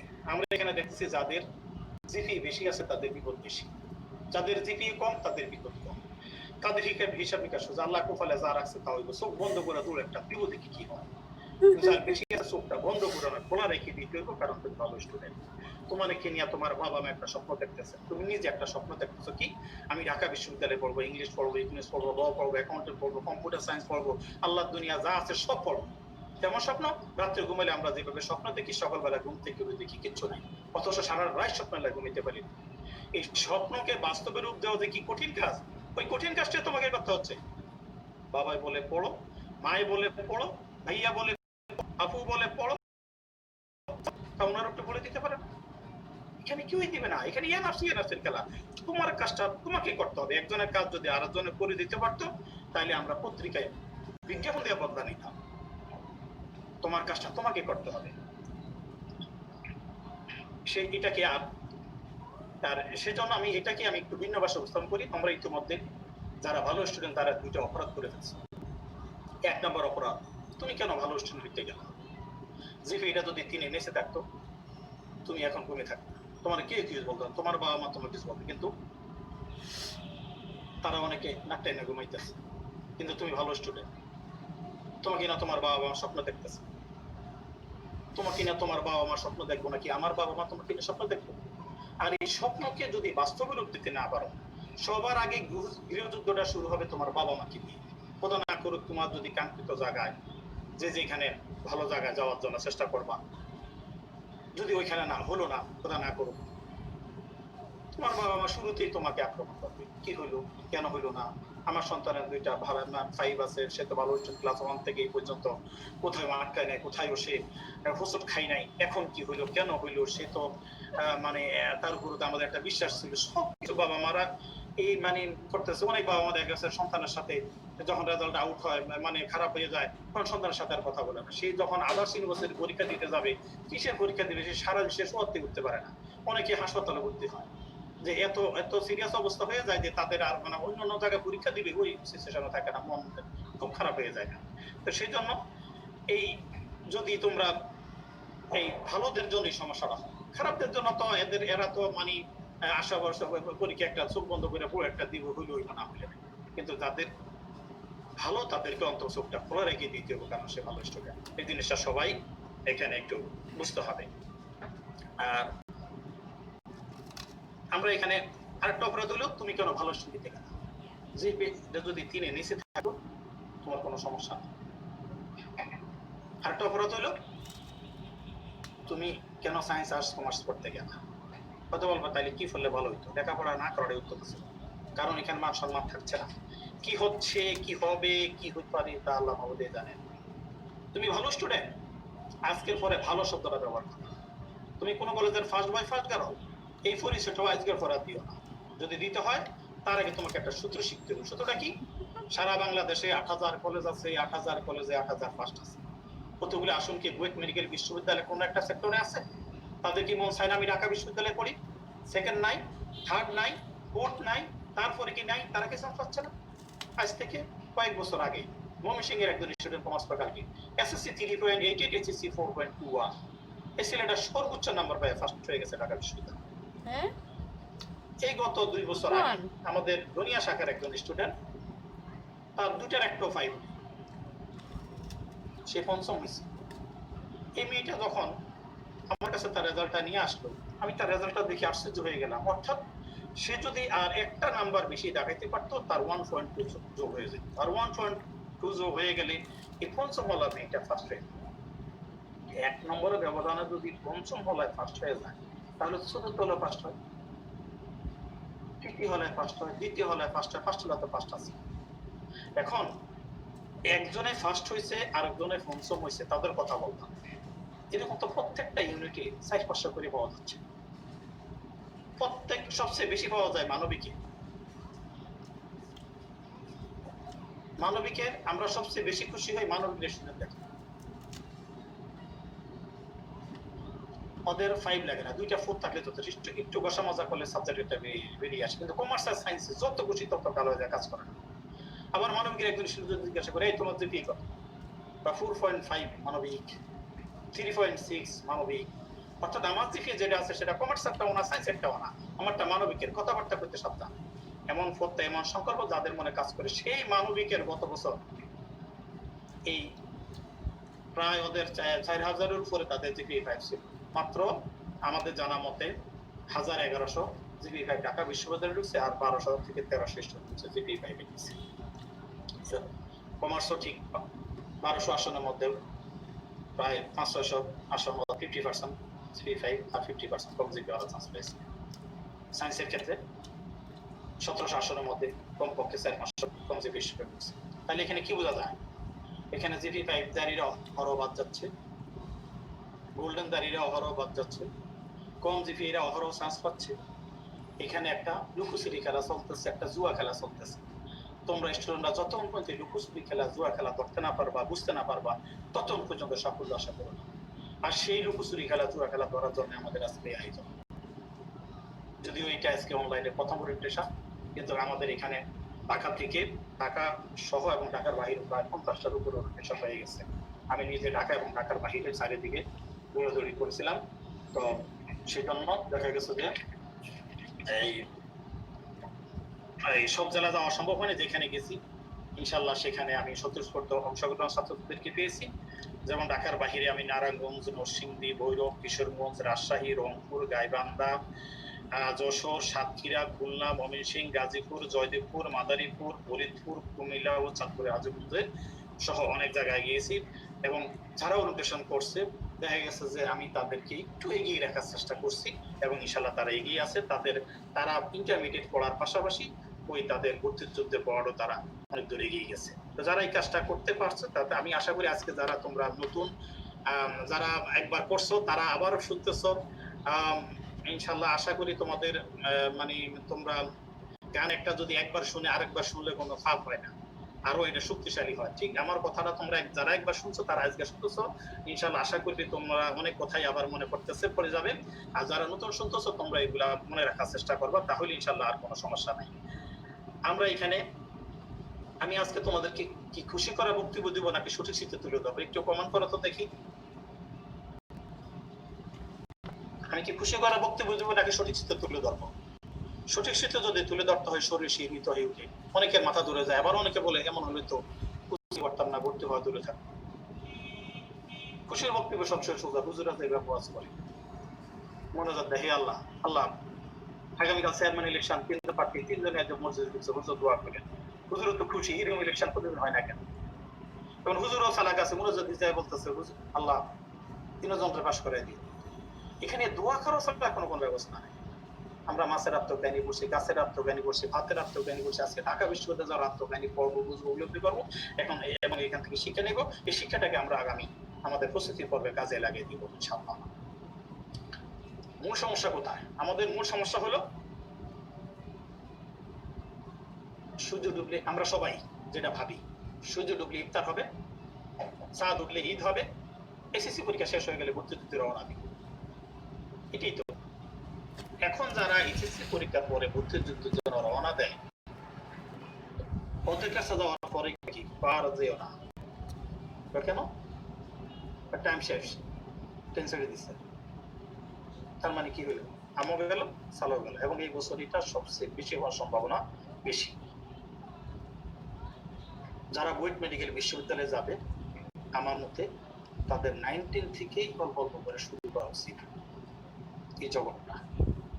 কিন্তু অল্প অল্প করে যারা সচেতন, যাদের বড় ভাই বড় বোন আছে, আমি দেখছি তারা এখান থেকেই ওই কাজগুলা অল্প অল্প করে করছে। তাতে তোমার অনেক দূর থেকে এমনিতে হবে।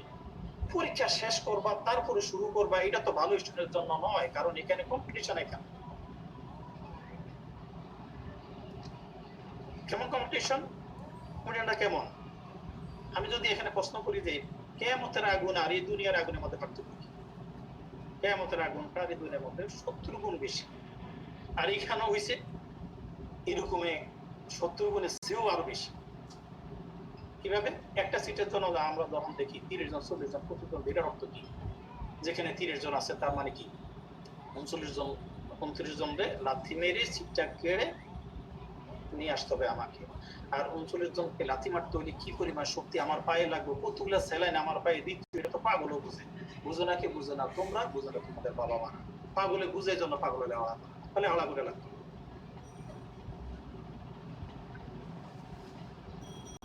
এই বছর, এই গেল বছরে আমরা যেটা দেখছি জাহাঙ্গীরনগরে, এটা তো ভালো।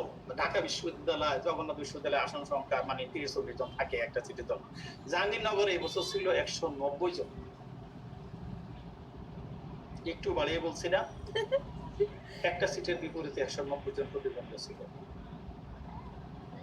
আর জাহাঙ্গীরনগরে যারা নাকি দেখা গেছে যে যেখানে সেকেন্ড টাইম আছে, সেখানে যদি অর্থাৎ যেখানে ফার্স্ট টাইম আছে, এই ফার্স্ট টাইম স্টুডেন্ট যখন মানে অন্যান্য জায়গায় পরীক্ষা দেয়, কিন্তু সেখানে যদি সেকেন্ড টাইম থাকে, অর্থাৎ গত বছর যারা চান্স পায় নাই, সেকেন্ড টাইমটা পরেই নিয়ে নেয় সব। কারণ ওরা গত বছর একবার পড়ছে, এই বছর পড়তেছে, সামনে আরো পড়বে, পড়তে পড়তে পড়তে পড়তে ওদের এই যে তোমাদের ইন্টেন্টের বইয়ের মতন ওদের ভর্তিযুদ্ধের বই সবকিছু মানে শেষ করে ফেলছে তারা। তো দেখা গেছে যে ওই মানে তারা ওই এই একদম তারা ফার্স্ট টাইম পরীক্ষা দিতেছ, তোমাদের যদি অন্তর্ভুক্ত যেখানে ঢাকা, জগন্নাথ, রাজশাহী এগুলাতে যদি না হয়, তোমরা কিন্তু দ্রুত হয়ে যাবে। কারণ সেকেন্ড টাইম যেখানে আছে সেখানে কিন্তু গত বছর স্টুডেন্টরাই সবচেয়ে বেশি চান্স পাই আমরা দেখতে পাচ্ছি। আমরা আসলে বুঝি। আমার কথাগুলো আমি যদি এখন জিজ্ঞাসা করি আপনাদেরকে যে আপনারা কি আমাদের কথা সবাই বুঝতে পারতেছেন, আপনারা বলো হ্যাঁ স্যার বুঝতেছি, আসলে কিন্তু বুঝেন নাই। আমরা বুঝি আসলে কিন্তু বুঝি না। কিভাবে? যেমন আমরা যখন ক্লাস 1-এ ভর্তি হয়েছি, অনেক কিছু বুঝি, বুঝতে কতদিন সময় লাগছিল? 1 বছর। 2000 ভর্তি হয়েছে, টুর কিছু বুঝি, বুঝতে কতদিন সময় লাগছিল? 1 বছর। এইভাবে 1 2 3 4 5 6 7 8 9 10 মেট্রিক পাস করে ফেলেছি। কোথায় আটকাইছি? আটকাই। ইন্টারও কিছু বুঝি না, কিন্তু সময় হয়েছে 2 বছর। আর এবার করোনায় আরো 1 বছর বাড়াইছি, 3 বছর। আর তোমরা যারা বুয়েট মেডিকেল বিশ্ববিদ্যালয়ে যাবে, এখানে তো এবার কয় সপ্তাহ কয় পাওয়া যাবে, কয় মাস পাওয়া যাবে, এটা উপরওয়ালাই বলতে পারবে। আরেকটা কথা বলবো, ক্লাস 1 এবং ইন্টারমিডিয়েটের মধ্যে পার্থক্য কি? আমার কাছে কোনো পার্থক্য, আমি এই ক্লাসগুলোর সেমই আমার কাছে মনে হয়। পার্থক্য এইটুকু আছে যে ক্লাস 1 থেকে 5 পর্যন্ত দেখা গেছে যে আমরা বাবা মার আন্ডারে থাকি, বাবা মার 100% কথা আমাদের শুনতে হচ্ছে। আর 6 থেকে এসএসসি পর্যন্ত দেখা গেছে যে আমরা বাবা মা প্লাস সংশ্লিষ্ট শিক্ষকের আমরা কথাগুলো শুনি এবং সেভাবে আমরা চলাফেরা করি। ইন্টারমিডিয়েট যাইয়া সম্পূর্ণরূপে আমরা স্যারদের উপর নির্ভরশীল হয়ে যাই, তখন বাবা মা তেমন একটা ভূমিকা থাকে না, কারণ আমরা বড় হয়ে গেছি। আর যখন ভর্তি যুদ্ধের সময়টা চলে আসে, তখন বাবা মার আন্ডারও নাই, ওই স্কুল কলেজের শিক্ষকদের আন্ডারও নাই, তখন সে একা সিদ্ধান্ত নিচ্ছে। সে বড় হয়ে গেছে, বাবা মা এতদিন যা বলছে এখন আর কিছু বলে না। কিন্তু আমি বলবো বাবা মার এতদিন দরকার ছিল না, কিন্তু এখন দরকার, এই মুহূর্তে দরকার। কারণ এত বড় একটা যুদ্ধের, এটা চাকরির বাজারের মতো। 100 জনের মধ্যে 190 জন থেকে একজন নিব, 100 জন থেকে একজন নিব, 30 জন থেকে একজন নিব।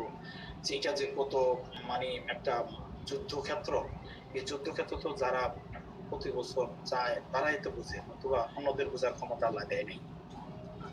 এখানে আরেকটা জিনিস আমি বলতে পারবো, সম্মানিত অভিভাবক এবং ছাত্রছাত্রী যারা আছেন, যে দেখেন আমরা যখন ক্লাস 1 থেকে 2 তে উঠি, ফাঁসের হাত থাকে 100%।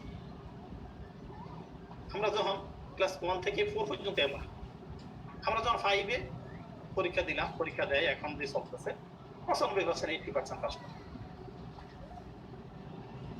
আমরা যখন 8 পাস করি 90 থেকে 95% পাস। এসএসসি তে 80 থেকে 90% পাস। আর ইন্টারমিডিয়েটে পাশের হাত থাকে কত? 70 থেকে 80%। যেই এই গ্রুপটি কিন্তু এখন ঢাকা বিশ্ববিদ্যালয়ের পরীক্ষা দিবে, বুয়েট মেডিকেল বিশ্ববিদ্যালয়ের পরীক্ষা দিবে। ফাঁসের হার কেমন থাকে তারা দেখেন, স্ক্রিনে হয়তো দেখা যাচ্ছে। ফাঁসের হারের অবস্থা দেখেন, 12%, 13%, 2.5%, 15%, 14%। কেন? ওর স্টুডেন্ট তো ওরাই। তার অর্থ কি? এখানে যে সিলেবাসটা যে কিছু পরিবর্তন আছে, ইন্টারের সিলেবাসটা সবাই বলে যে ইন্টারের সিলেবাসটা মানে ঠিক আছে, কিন্তু ইন্টারের সিলেবাসটা যদি ঠিকই থাকতো তাইলে ফাঁসের হারটা এমন কেন? এখানে ইউনিভার্সিটি কর্তৃপক্ষ যে প্রশ্নগুলো করে আটকানোর জন্য, বাদ দেওয়ার জন্য, আর এসএসসি পরীক্ষা করে স্টুডেন্টদের পাস করে দেওয়ার জন্য, জিপিএ 5 দেওয়ার জন্য একটি সহজ প্রশ্ন হয়। আর এখানে কিটের প্রশ্নগুলো, এই প্রশ্নগুলো যদি আমাদের নিয়মিত ক্লাস না করে তাহলে এটা তার ধরা বা বিগত বছর প্রশ্ন না দেখে তার পক্ষে ধরা খুব কঠিন হয়ে যায়। এটা আমরা সবসময় দেখে আসছি। এখানে আরেকটা কথা বলা দরকার,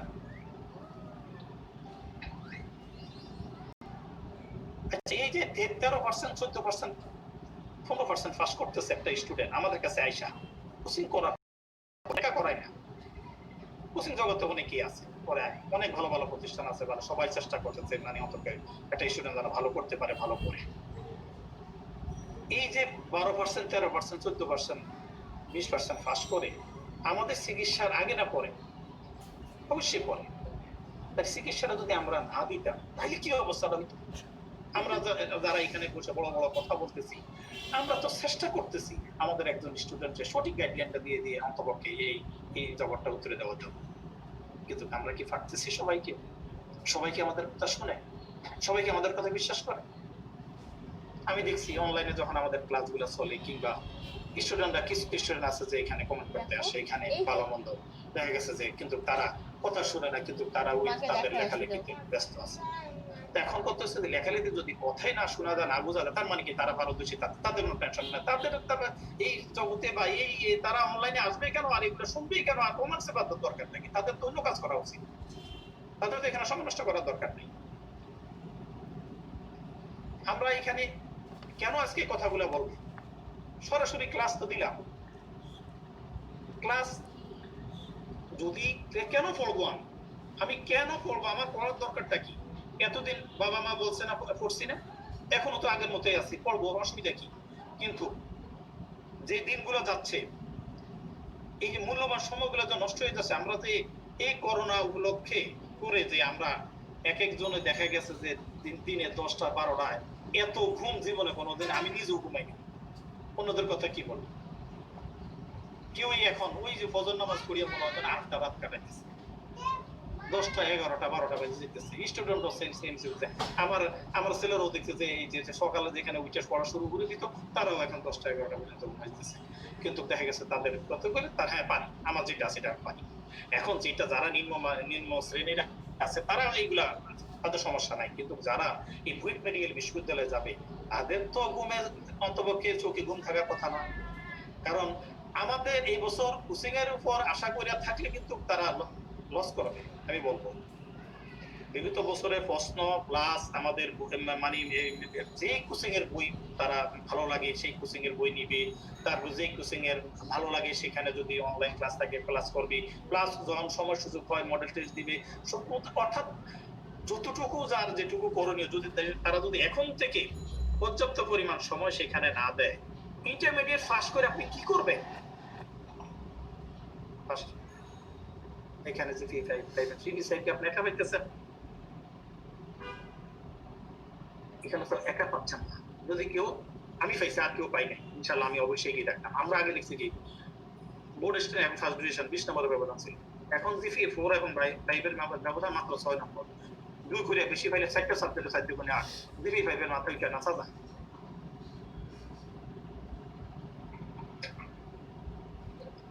আরেকটা কথা বলবো, এটা একদম অপ্রিয় সত্য কথা, আমি আশা করি আপনারা আমার এই কথাটা কোনোভাবে নিয়েন না। আমরা এসএসসি তে যে 5টা পাই, ম্যাক্সিমাম পাই বলি, এটা আমরা কয়জনে জানি? ম্যাক্সিমাম বলে পাই। যেমন গতবার 1,05,000 ছিল এসএসসি তে যে 5, ইন্টারমিডিয়েট পাইছে 29,000। তার মধ্যে 21,000 হলো সায়েন্সের, 2,500 কমার্সের, তারপরে 3,000 3,500 ছিল মানবিকের, বাকিগুলা কারিগরি।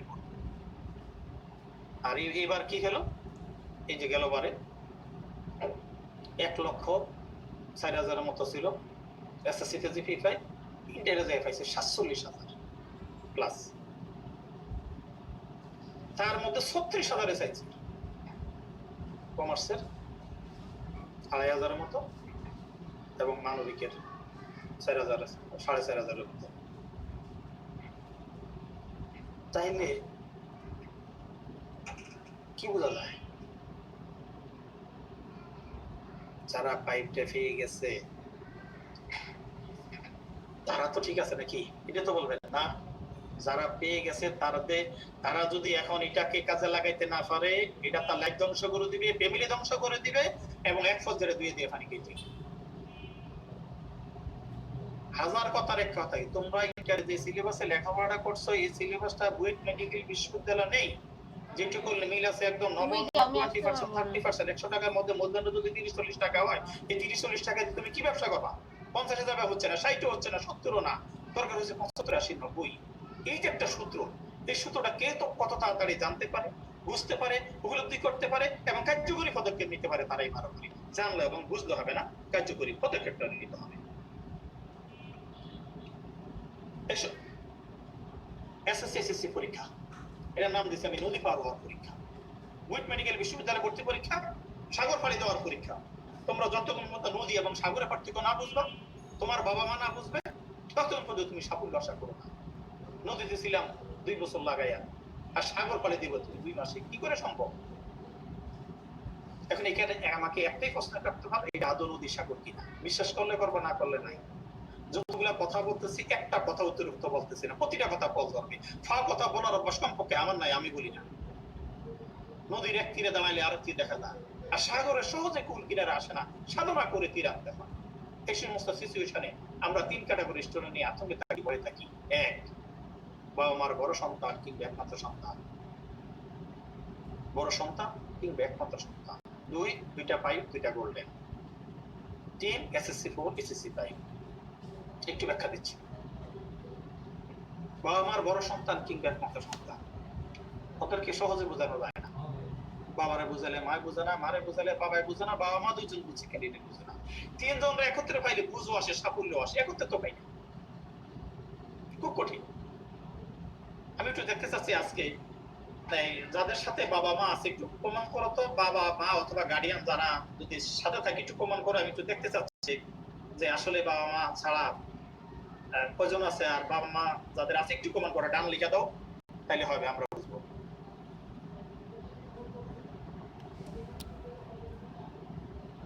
আমার ছাত্র দরকার নাই, আমাকে যতজন ছাত্র দিবেন আমাকে ততজন অভিভাবক দেন, আমি রেজাল্ট দিব। প্রতিদিন এই একদিন আমাদের এই পচা কথাগুলো একটু শুনবে, প্রতিদিন আসতে হবে না।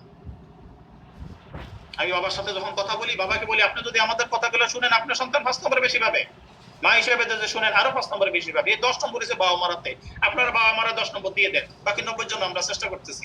কিন্তু আপনারা বাবা মারা এত কিপটা এই 10 নম্বর দিতে চান, আপনাদের সময় নাই। তা আপনাদের যদি সময় না থাকে, আমরা তো এখানে আমাদের তো সমস্যা অনেক। আমি নিজে ফাঁকি দিই, আমার স্যাররা ফাঁকি দেয়, আমার কর্মকর্তা কর্মচারীরা ফাঁকি দেয়, আপনারা বাবা মায়ে ফাঁকি দিচ্ছেন কেন? আজকে সেই নাম্বার দেওয়ার দিন প্রতিশ্রুতি রক্ষাপি, যদি সত্যি সত্যি সেই নাম্বারটা না দেখাইতে পারি, না বুঝতে পারি, শুনে তো আপনাদের কাছে ওষুধ খেয়ে গেল। একটা ঘর 6টা প্লেয়ার উপরে দাঁড়িয়ে থাকে, এখানেও 6টা প্লেয়ার আছে, বাবা মা ক্যান্ডিডেট আমরা। এই 6 জনের মধ্যে একজন যদি দুর্বল হয়ে যায়, কিছুই হচ্ছে না, একটা নাম্বার কম পাইতেছি। আর এক নাম্বার যে আমাদেরকে কত পিছনে ফেলে দিচ্ছে গর্ব। আমি মনে করি আজকে যারা এই সমস্ত বাবা মা এখানে আছেন, আপনারা একটু হলেও লাভবান হয়ে গেছেন, কারণ আমরা একদিন আজকে কথা বলে শেষ করে দেবো, বাকি কাজগুলো আপনাদের করতে হবে। আপনারা এগুলো একটু সচেতন বাবা মা যারা আছেন, আপনারা আপনার সন্তানকে বুঝাবেন, আপনার সন্তানকে আপনি বুঝাইতে হবে।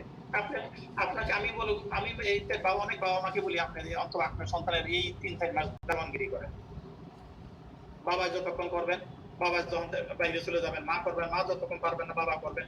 আর যদি বাবা মা যাদের দূরে থাকে বা সম্ভব হয় না, তারা নিজেরাই অভিভাবক, নিজেই নিজের কাজ করতে হবে। তুমি বাবা, তুমি মা, তুমি যদি এখন এগুলো করতে না পারো তাহলে তোমার এটা সমস্যা হয়ে যাবে আমি মনে করি।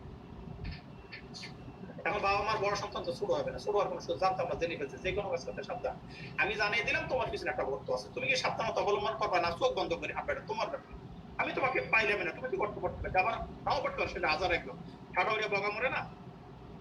গত বছর যাদের হয় নাই, আমি যদি আমার চোখটা বন্ধ করে ওখান থেকে 100 জনকে এখানে নিয়ে আসি, ওই 100 জনের মধ্যে 80 জনই পাইবা আমার বড় সন্তান কিংবা একমাত্র সন্তান।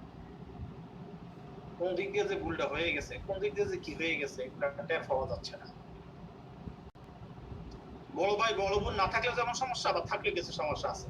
মনে করো তোমার বড় ভাই বড় বোন আছে, বুয়েট মেডিকেল বিশ্ববিদ্যালয়ের পরীক্ষা দেশে চান্স পায় না, এখন সে কর্মক্ষেত্রে ঢুকে গেছে কিংবা প্রাইভেট ইউনিভার্সিটি পড়তেছে, কিন্তু তার মনের মধ্যে একটা তুষার এখন চলতেছে, আমি যে কাজটা করতে পারি নাই আমার ছোট ভাই বলে সেই কাজটা করে দেখিয়ে দিব। আমি যেখানে ভুল করেছিলাম আমার ছোট ভাই বোনের বলে সেই ভুলটা করতে দিব না, প্রশ্নে আসে না, সে সুযোগ এবছর এসে গেছে।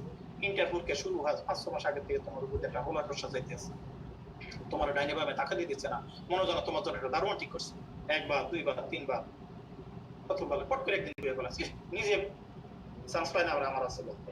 এই কথাটা বলার সাথে সাথে বড় ভাই বড় বোন এত কষ্ট পাইছে, জীবনে কোনোদিন মসজিদে যায় নাই, যে মসজিদে ঢুকছে তুই আল্লাহর কাছে ঘুরে দিয়েছো, আল্লাহ তুমি দেখছো। আমি কি ওর ভালোর জন্য বলছিলাম না খারাপের জন্য বলছিলাম, ভাই আমার এই সবার সামনে ফ্যামিলির সবার সামনে আমার অপমান অবস্থা করলো, আল্লাহ তোর কাছে একটাই ফরিয়াদ, তুমি আমাকে যা করছো ওরও তা করে। দেখেন আপন মানুষ কিভাবে বর্দোয়া দিচ্ছে। তো যাদের বড় ভাই বড় বোন আছে দয়া করে অন্তপক্ষে তার এই কাজগুলো করো না, কারণ তারা তোমার চেয়ে একটু বেশি বোঝে, তারা অভিজ্ঞ। অন্তপক্ষে তাদেরকে তুমি যদি ওই জিনিসগুলো তুলনা করো তাহলে কিন্তু সে তোমাকে হেল্প করতে পারে, তার হেল্প ছাড়া তোমরা এখানে চান্স পাওয়া খুব কঠিন হয়ে যাবে। 2 নাম্বার একটা কি, 2টা পাইপ 2টা বলবেন, ওদের সমস্যা সব আরো বেশি। ওদের শরীরে কোনো টাচ করেন যেন আগুন জ্বলে, শুধু ওদের শরীরে জ্বলে, কিছু কিছু বাবা আমার শরীরে জ্বলে। সন্তানের যখন 2টা পাইপ থাকে গোল্ডেন থাকে, অনেক বাবা মা সন্তানদের পড়ার কথা বলে না, আমার সন্তানরা পড়ার কথা বলবে না, সে ভালো স্টুডেন্ট। কিন্তু এখানে পাইপের সংখ্যা যে লক্ষ লক্ষ আছে, বা এখানে যে আরো হাজার হাজার মানে যেটি পাইপ আছে, এটা যে এবং তাদের সাথে তার কম্পিউটার করতে হবে, আর এখানে যে কম জিবের আসন নিয়ে যাচ্ছে, এগুলো যদি বাবা মারা না বুঝে তাহলে দেখেন সমস্যা। তো সেই জন্য আমি বলবো যে এখানে এই গোল্ডেন দারিদের আমি মানে অন্তপক্ষে আমি নিরুৎসাহিত করছি না, বা আমি আগেই বলছি যে আমি সঠিক চিত্রটা তুলে ধরার চেষ্টা করতেছি, কারণ একটা কম জিবি স্টুডেন্ট তাদের না হলে কোনো সমস্যা, তার তো বেশি মানে ক্ষতিও হয় না, কিন্তু একদম ভালো স্টুডেন্ট যখন তার কাঙ্ক্ষিত জায়গায় না হয় তখন তার জন্য ভীষণ অসুবিধা হয়ে যায়। আমরা দেখছি, যেমন আমি একটা এক্সাম্পল দিতে পারি, 3 বন্ধু, এক বন্ধু, এই 3 বন্ধু সেই এক ছোটকাল থেকে একই স্কুলে লেখাপড়া করছে, তারপর একই কলেজে পড়ছে, একই কলেজে লেখাপড়া করে গত বছর একত্রে ভর্তি একত্রে ফেল করছে। কেন ফেল করছে? এক বন্ধু, 3 বন্ধুর মধ্যে এক বন্ধু ফি পায়, ভর্তি পরীক্ষা সে 70 পাইছে, রেজাল্ট আসেন 71 সাবজেক্ট শেষ হয়ে গেছে, বা 72 সাবজেক্ট শেষ হয়ে গেছে, 1 নম্বর 2 নম্বর সব করছে, তার মন খারাপ, ভীষণ মন খারাপ। তারই আরেক বন্ধু ফি 4, সে পাইছে 60, তারও মন খারাপ। তারই আরেক বন্ধু ফি 3, সে পাইছে 50, তারও মন খারাপ। এখন এই 3 বন্ধু দৃশ্যটা কি, 50 হলায় 60 হলার দেখে শান্তি পেতেছে, আর 50 এবং 60 হলায় 70 হলার দেখে যে কি যে ভালো লাগতেছে, কি রে দোস্ত কি হলো, আমরা না হয় কম জিপিএ আমরা পাইলাম না, কিন্তু তোমার এই করুণ পরিণতি কেন? কত কথা যে 3 এবং 4 5 এর সাথে বলতেছে, 5 একটা কথারও জবাব দিচ্ছে না। প্রিয় বন্ধুর 2 বন্ধুকে দেখিয়ে জিপি 5 দাঁড়িয়ে কোনো কথা বলতেছে, বাকরুদ্ধ হয়ে গেছে সে। এখন এই বাকরুদ্ধ বন্ধু যেখানে পরীক্ষা দেয় সেখান থেকে রেজাল্ট আসে না, কারণ তার ভীষণ মন খারাপ, কারণ তার ঘরের মধ্যে অবস্থা খুবই জটিল, বাবা মাকে নিয়ে 3 জনের শয্যাশায়ী হয়ে যেত। তাহলে দেখেন ক্লাস 1 থেকে এ পর্যন্ত সে এত সুন্দর করে সে লেখাপড়া করলো, এত কিছু করলো, এখন ভর্তি যুদ্ধে সে যদি এগুলো না করে, আমি শুধু এটাও বলবো যারা সাফল্য দাবি করো, তোমার দরকার সাফল্য, আমি বলবো গত বছর যাদের হয় নাই তাদের বাসাটা পরিদর্শনে যাও। ওইখানে গেলে কি দেখবা, নীরব নিস্তব্ধ একটা বাসা, বাবা মার সাথে কথা বলে না, মাই বাবার সাথে কথা বলে না, বাবা বলে মার দোষ, মাই বলে বাবার দোষ, কেন ফিল করে বাবা মার যুদ্ধ দেখে। যে ঘরে যুদ্ধ চলে ওই ঘরে লেখাপড়া চলে না। বাবা বলে গতবার 50,000 টাকা নষ্ট করছে, এবার আমি 4 আনাও দিব না, ভাই চুরি করে খায়। এখন এগুলা তো গৃহযুদ্ধের মতো। সন্তান তো কি বলবে, অল্প শোকে কাতর শোকে কথা, বাবা মা এই নিজেই বলে আবার নিজেই আবার সান্ত্বনা নিজকে নিজে সান্ত্বনা দেয়, সন্তানের দিকে তাকাই বাবা মার আসলে কি বলবে, এগুলা মেনে নেওয়া ছাড়া কোনো রাস্তা নেই। আমি আশা করি আমার বন্ধুরা, আমার ছাত্রছাত্রীরা, সময়ত অভিভাবকবৃন্দ যারা আছেন, আপনারা তো রাগ করতেছেন না মনে হয়, আমি তো মানে অডিয়েন্স ছাড়া কথা বলতেছি। কোনো সময় আমার ওরিয়েন্টেশন অডিয়েন্স থাকে, আমি বুঝতে পারতেছি যে আপনারা কতটুকু বুঝেন বা কিছু। এই অনলাইনে এইবারই প্রথম ভুল ত্রুটি হচ্ছে বুঝতে পারতেছি, কারণ আমার মানে আগের মতো বলতে পারতেছি না, কারণ এইভাবে তো আর কখনো বলা হয় নাই, সেজন্য তোমার সুন্দর দৃষ্টি আকর্ষণ করছি। 3 নাম্বার, SSC4 SSC পাই, SSC4 SSC পাই। ওই ঘরে তো লেখাপড়া যেদিন শুরু হয়, যেদিন রেজাল্ট আউট হয়েছে ওই দিনই বন্ধ হয়ে গেছে, কারণ এই মা, এই বাবা, এই সন্তানরা আর অন্তপক্ষে কোনো কিছু বলতে না। আমার সন্তান খারাপ ছিল, ভালো হয়ে গেছে। কিন্তু ভর্তি যুদ্ধটা আলাদা জিনিস। ইন্টারের সিলেবাসটা যে এখানে কতটুকু আছে বা কতটুকু এখানে প্রয়োগ করা হয়, এই জিনিসটা তো দেখা গেছে যে বিশেষ করে মূর্খ বা আমার সন্তানেরা যখন থেকে এই টাইপটা পেয়ে যায়, ওই বাবা মারা তো মনে করে যে আমার সন্তান আল্লাহ দুনিয়ার শ্রেষ্ঠ সন্তান, এবং এই শ্রেষ্ঠ সন্তানের জন্য মানে যা যা করণীয় সব করতে তারা প্রস্তুত। কিন্তু বাবা মার কোনো জ্ঞান সেখানে থাকা দিতে পারে না, একটা শুভ বুদ্ধি দিবে, এটা করো সেটা করো, সেই ফুলটা দিতে পারে না। ওই ফুলটা আমরা দেখছি, ওই ফুলটা ওইখানে চলে যায়।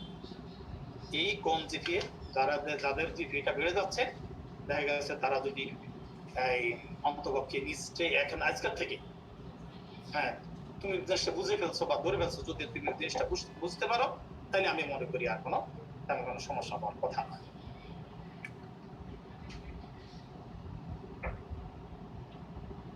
এখন তোমাদেরকে যা বলা বলছি, আমি মনে করি যেহেতু আজকে কিছু কথা শুনতেছো, আজকের পরে কোনো বাবা মাকে যদি কোনো বাবা মা যদি কোনো সন্তানকে বড়ই কথা বলতো, আমি বলবো তুমি ভর্তি যুদ্ধে যাওয়ারই অযোগ্য। কেন বলবে?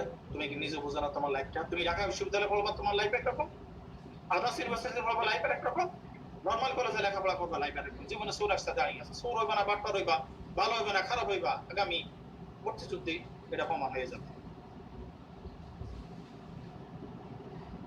আমরা ব্যস্ত যেতে চাই, ব্যস্ত যাওয়ার পূর্ব শর্ত কি? রোজা, নামাজ, হজ, যাকাত, সত্য কথা বলা, সত্য পথে চলা, এগুলো ছাড়া কি ব্যস্ত যাওয়া যাবে? আমি বাংলাদেশের সর্বোচ্চ বিদ্যালয়টা করতে চাচ্ছি, উইথ মেডিকেল বিশ্ববিদ্যালয়ে যেতে চাচ্ছি, সেখানে কম্পিটিশন হবে, সেখানে যুদ্ধ হবে, তো সেই যুদ্ধটা কিভাবে দিতে হয়, কিভাবে আমার কোন অস্ত্রটা লাগে, কোথায় কি করতে হবে, এই জিনিসগুলো যদি এখন আগের থেকে আগে যারা একটু মানে অন্তপক্ষে প্রস্তুতি নিয়ে রাখতে পারে, আমি তো মনে করি তাদের জন্য অনেক কিছু সহজ হয়ে যাচ্ছে। বিশ্ববিদ্যালয় ভর্তি প্রক্রিয়াটা এটা আসলে একটা ম্যারাথন দৌড়। ম্যারাথন দৌড় বুঝো? চলো আমরা যারা অনলাইনে আছি প্রত্যেকে এখন একটা দৌড় দিব, দূরে আল্লাহ এত দূরে কেন? দূরেই থাকে ম্যারাথন দৌড়। শুরু হয়ে গেছে দৌড়, 8-10,000 4-5,000 একসাথে দৌড় দিতেছে। গন্তব্য চট্টগ্রাম, এখান থেকে ঢাকা থেকে কাছর ব্রিজে দিয়ে অধ্যক্ষ, কুমিল্লা যায় দেখি আরো কমে গেছে, ফেনী যায় দেখি আরো নাই, 10-20 জন, আর শেষ পর্যন্ত চট্টগ্রাম যায় দেখি মাত্র 8-10 জন। সমস্যা তো এরকম। প্রয়োজন আছে প্রথম থেকে শেষ পর্যন্ত প্রতিটা ক্লাস, প্রতিটা পরীক্ষা অংশগ্রহণ করবা। আমরা তো এই 40-50 জন একটা মিস থেকে 7-8 জন 10 জনের বেশি পাই না। একটা ক্লাস মিস করলে 3টা ক্লাসের ব্যাঘাত ঘটে, যেটা মিস করছো সেটা তার আগে একটা কম্পোনেন্ট। এইরকম যদি 4-5টা ক্লাস মিস করে দিতে পারো, আল্লাহর রহমতে ফেল করতে কোনো সমস্যা হবে। কত তাড়াতাড়ি ফেল করতে চাও, ক্লাস মিস করে দাও। আর এটাকে আমি তুলনা করি দাঁতের সাথে, যার সবগুলা দাঁত আছে একটু হাসি দাও তো, কি সুন্দর লাগছে, যার ভাঙা চোরা আছে একটু দাও তো, আরো সুন্দর লাগতেছে। যারা ক্লাস মিস করে ওগুলো আমরা ভাঙা চোরা দাঁতের সাথে তুলনা, আর কিভাবে বুঝাবো তোমাদেরকে? আরেকটা কথা বলা দরকার, যেহেতু গার্ডিয়ানরা এখানে আছেন, এখানে অত্যধিক চান্স মানে শুধুমাত্র বয়সের কারণ। রবীন্দ্রনাথ বলছিল 13-14 বছর মতো এমন বেলায় আর নাই। আমাদের দেশে এটা 17-18 চলতেছে। রবীন্দ্রনাথ যে আমলে কথা বলছে, ওই আমলে 9 বছর বয়সে মেয়েদের বিয়ে হইতো। এখন কিন্তু 9 বছর বয়সে বিয়ে হয় না। রবীন্দ্রনাথ বেঁচে থাকলে ওই 18-19 কথাই বলতেন।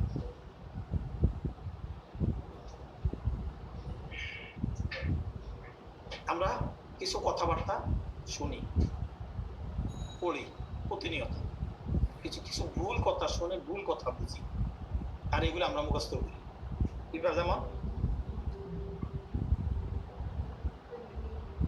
অনেক সময় আমরা বলি কি, সে আমার শার্টটা ছোট হয়ে গেছে। শার্ট কি কখনো ছোট হইতে পারে? এটা কি হবে? আমরা বড় হয়ে গেছি, কিন্তু এটা বলে না শার্ট ছোট হয়ে গেছে, এটা শার্টের উপরে এটা 10টা চাপাইতেছে। আরেকটা দেখছি অনেকে বলে অধ্যবসায়ের বিকল্প। অধ্যবসায় যদি বিকল্প না থাকে, তাহলে মূর্খ লোক মতো মিনিস্টার হতে পারে। তাহলে এটাও তো এটা তো আমাদের করা উচিত। আমরা একটা জিনিস দেখতেছি কি, যতই পড়িবে ততই শিখি, এটা একটা সন্দেহ। কিন্তু না, আমরা এখানে কি দেখতেছি, যতই পড়িতেছি ততই বিরুদ্ধেছি, কিছুই পারিতেছি না। কে? যে পড়েছে। যে পড়ে না সে ঠিক আছে। তুমি একটা সাগর ফলে দিতে যাইতেছো, সাগরটাকে তো সহজ ভাবতেছো, এটা কি নদী যে দিয়ে দেখা যাবে? তুমি সাগরে সাঁতরাইতেছো, তোমার প্রিয় বন্ধু যে তীরের নিচে আছে, সে সাগর ফলে বসে তোমার সাঁতার উপভোগ করতেছে। তুমি মাঝখানে গিয়ে যখন ডুবে যাচ্ছ, প্রিয় বন্ধু ফাড়ে বসে আল্লাহ পাইতেছে, আরে আমার বন্ধু ডুবে গেল। পানি উঠার পরে তোমার বলতো, দোস্ত তুমি আরেকটু হলে তো চলে গেছিলে, তুমি আমি তো ফাড়ে বসে যে তোমার জন্য কত ছিলেন, তুমি আমাকে ফেরাতে আমার তখন দোষ বলতেছে যে সাঁতার কাটছে, দোষ মনে তো গেছিলাম, আল্লাহ বাঁচায় রাখছে, এটা তো বেশি কতটা সত্য। তুমি একটা ক্লাস করবা, তোমার অনেক সমস্যা বের হবে। ক্লাসটা করবে না, তোমার কোনো সমস্যা নেই, কিন্তু কি সম্ভব দৃশ্য, তুমি একটা ক্লাস করবা। তোমরা যারা এখনো ক্লাস করো না, এই যারা অনলাইনে ক্লাস করছো, দেখা গেছে যে সবচেয়ে বুঝছো তা না, অনেকে কিছু বুঝে গিয়েছে, বুঝে না, অনেক স্যারের কথা বোঝা যাচ্ছে, বুঝতে পারছো। অনলাইনে কিন্তু একটা জিনিস আমরা লক্ষ্য করছি, অনলাইনে কিন্তু কিছু সমস্যা দেখা যায়। অনলাইনে আর ডাইরেক্ট ক্লাসে একটা অনলাইনে কিছু সমস্যা থাকবেই, হবেই। দয়া করে এগুলো মেনে নিতে হবে।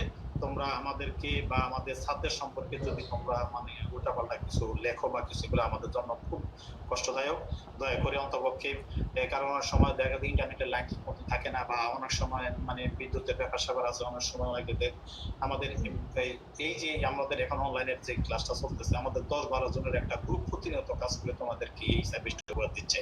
তো আমি তোমাদের কাছ থেকে অন্তপক্ষে সহযোগিতা চাই। তোমরা যদি কোনো সময় কখনো যদি এরকম কোনো ক্লাসের ব্যাঘাত ঘটতে যায়, যদি আমরা শিডিউল ক্লাসগুলো না নিতে পারি, আমরা কিন্তু যদি কোনো কারণে না হয় ওই সময়, বা আমাদের কোনো প্রকার ত্রুটির কারণে, ইনশাল্লাহ আমরা পরবর্তী শিডিউল দিয়ে সেটা তোমাদেরকে জানিয়ে দেবো। এটা অবশ্যই সেই ক্লাস আমরা নিব। যেহেতু ইন্টারমিডিয়েট পরীক্ষা চালু হয় নাই, বা ইন্টার পরীক্ষা শুরুও হয় নাই, শেষও হয় নাই, তাই আমরা এখন তাড়াহুড়া করবো না। আমরা এখানে মানে দেখা গেছে এক একটা ইউনিটের সপ্তাহে দুইটার বেশি আমরা ক্লাস দিব না। এই দুইটা ক্লাসে তোমরা অবশ্যই তোমরা স্বতঃস্ফূর্তভাবে অংশগ্রহণ করবে, এবং তোমরা এখান থেকে যা কিছু নিতে পারো, আমরা মনে করি এটা বোনাস। কেমন বোনাস? তোমার বাবা 20,000 টাকা দামে চাকরি করে, এটা আসলে আবার 20,000 টাকা বোনাস পায়। বাবার পকেটের অবস্থা কি গরম, আর যে বোনাসটা পাইলো না তার অবস্থা কি নরম। এখন তোমরা শুনছো, তোমরা আমাদের ছাত্রদের এই করে শুনছো, এই জিনিসগুলো তোমাদের বোনাস হিসেবে তোমরা পাচ্ছ। তোমরা যখন আমাদের কাছে আবার এগুলো রাখবা, অবশ্যই তোমরা সেই জিনিসগুলো তখন তোমরা দেখবা কি সারা বলার সাথে সাথে তোমরা সেই জিনিসগুলো তোমরা ধরে ফেলবা। আরেকটা জিনিস কথা বলা, ইউনিভার্সিটি কর্তৃপক্ষ সময় দেয় না, সময় বড় অভাব। এখানে ইয়া নাই,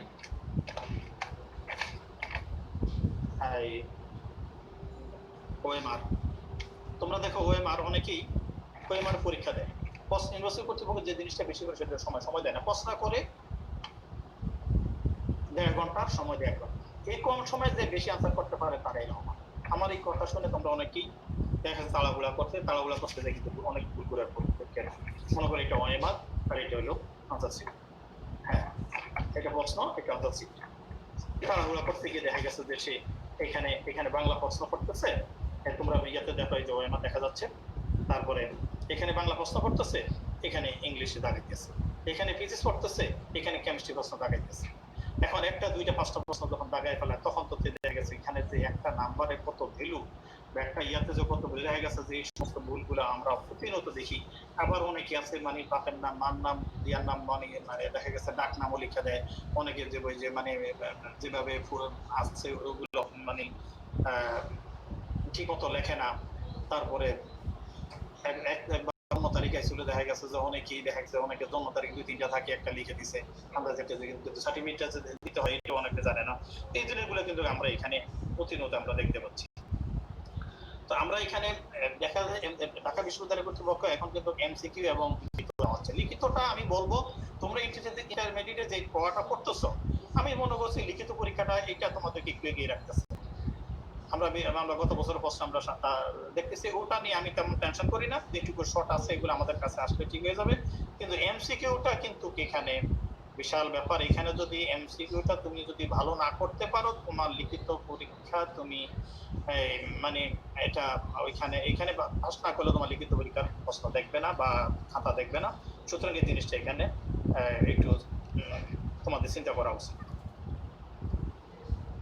আমরা এই যে এখন এতক্ষণ কথা বললাম, দেখা গেছে বক বক করতেছি, এই আসলে জিনিসটা কি?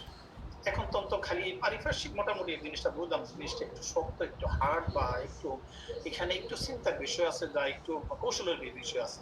এখন প্রতিকারটা কি আমাদের করতে হবে কি? আমরা যারা ক্লাস করি নাই, আমরা যারা এতদিন কিছু দেখি ঘুমেছিলাম, এখন হয়তো আজকের থেকে শুরু করবো, হ্যাঁ যথেষ্ট সময় আছে।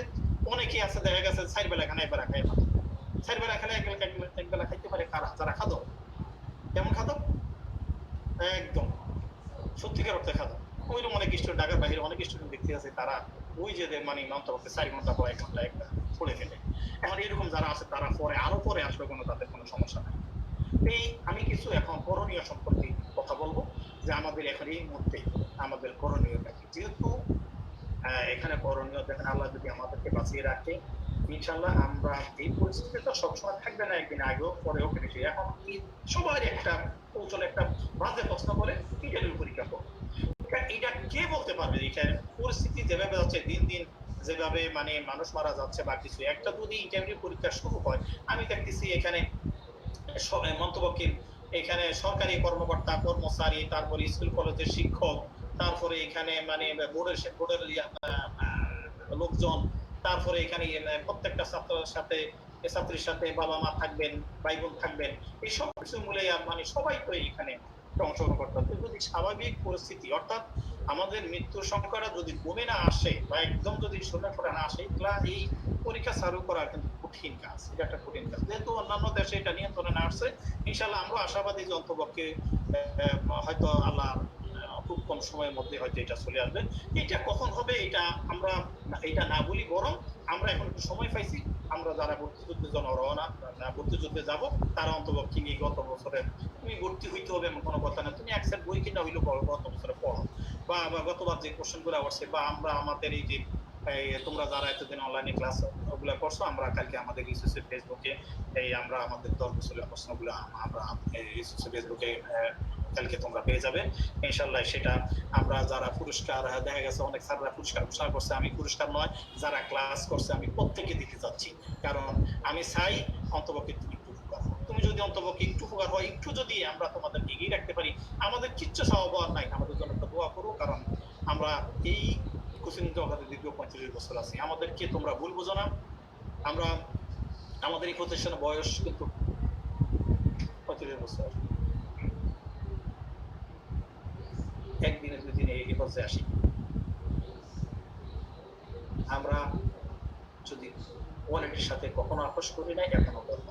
আমাদের প্রতিষ্ঠানে 3টা বৈশিষ্ট্য আছে। একটা বৈশিষ্ট্য তুমি যদি কারো ভাষা কোথাও পাও, তুমি সেখানে দখল দিতে পারো। এক, ইউসিসি কোচিং এর চেয়ারম্যান আমারই বড় ভাই, আপন বড় ভাই, উনি একদম ডক্টর ডিগ্রি দেয়, কোচিং জগতে তুমি আরো কোনটা পাবে না। 2, ইউসিসি কোচিং এর চেয়ারম্যান এবং ঢাকা বিশ্ববিদ্যালয়ের সিনেট মেম্বার, পরপর 2 বার সিনেট মেম্বার, কোচিং জগতে তুমি আরো কোনটা পাবে না। 3, ইউসিসি কোচিং এর নিজস্ব ক্যাম্পাস, যাওয়ার কোচিং নাই। এই সুযোগ সুবিধাগুলো নিজের বাড়িতে বাস করা, ভাড়া বাড়িতে বাস করা এক কথা না। আমরা এই কাজগুলো এখানে করতেছি ইনশাল্লাহ। আমরা সার্ভিস দিচ্ছি, সার্ভিসের সাথে আমরা কথা এবং কাজের যতটুকু মিল রাখা দরকার আমরা করে থাকি। এই যন্ত্রকে এই জিনিসগুলো আমরা তো আমি আশা করবো তোমাদের বন্ধু বান্ধব, আত্মীয় স্বজন যারা এখনো আসে না, যোগ দেয় না, যারা আছে যদি মনে করো যে না আমাদের এই ক্লাসগুলো ভালো লাগতেছে অনলাইনে, একটু জাস্ট আমরা কি সুন্দর একটা সিস্টেম করে দিচ্ছি যে শুধু যদি অনলাইন করো, ক্লাস করো, ঠিক আছে 2000 টাকা দিয়ে পর তুমি যখন আমাদের কাছে পরিস্থিতি ভালো হলে আসবা তখন তুমি ভর্তির সময় 2000 টাকা কম দিতে পারবা। আর যদি তুমি নাও আসো কোনো সমস্যা নাই, কিন্তু অনলাইনেও আমরা একটা সার্ভিস অন্তত পূর্ণাঙ্গ সার্ভিস দেওয়ার চেষ্টা করতেছি আমরা ইনশাল্লাহ।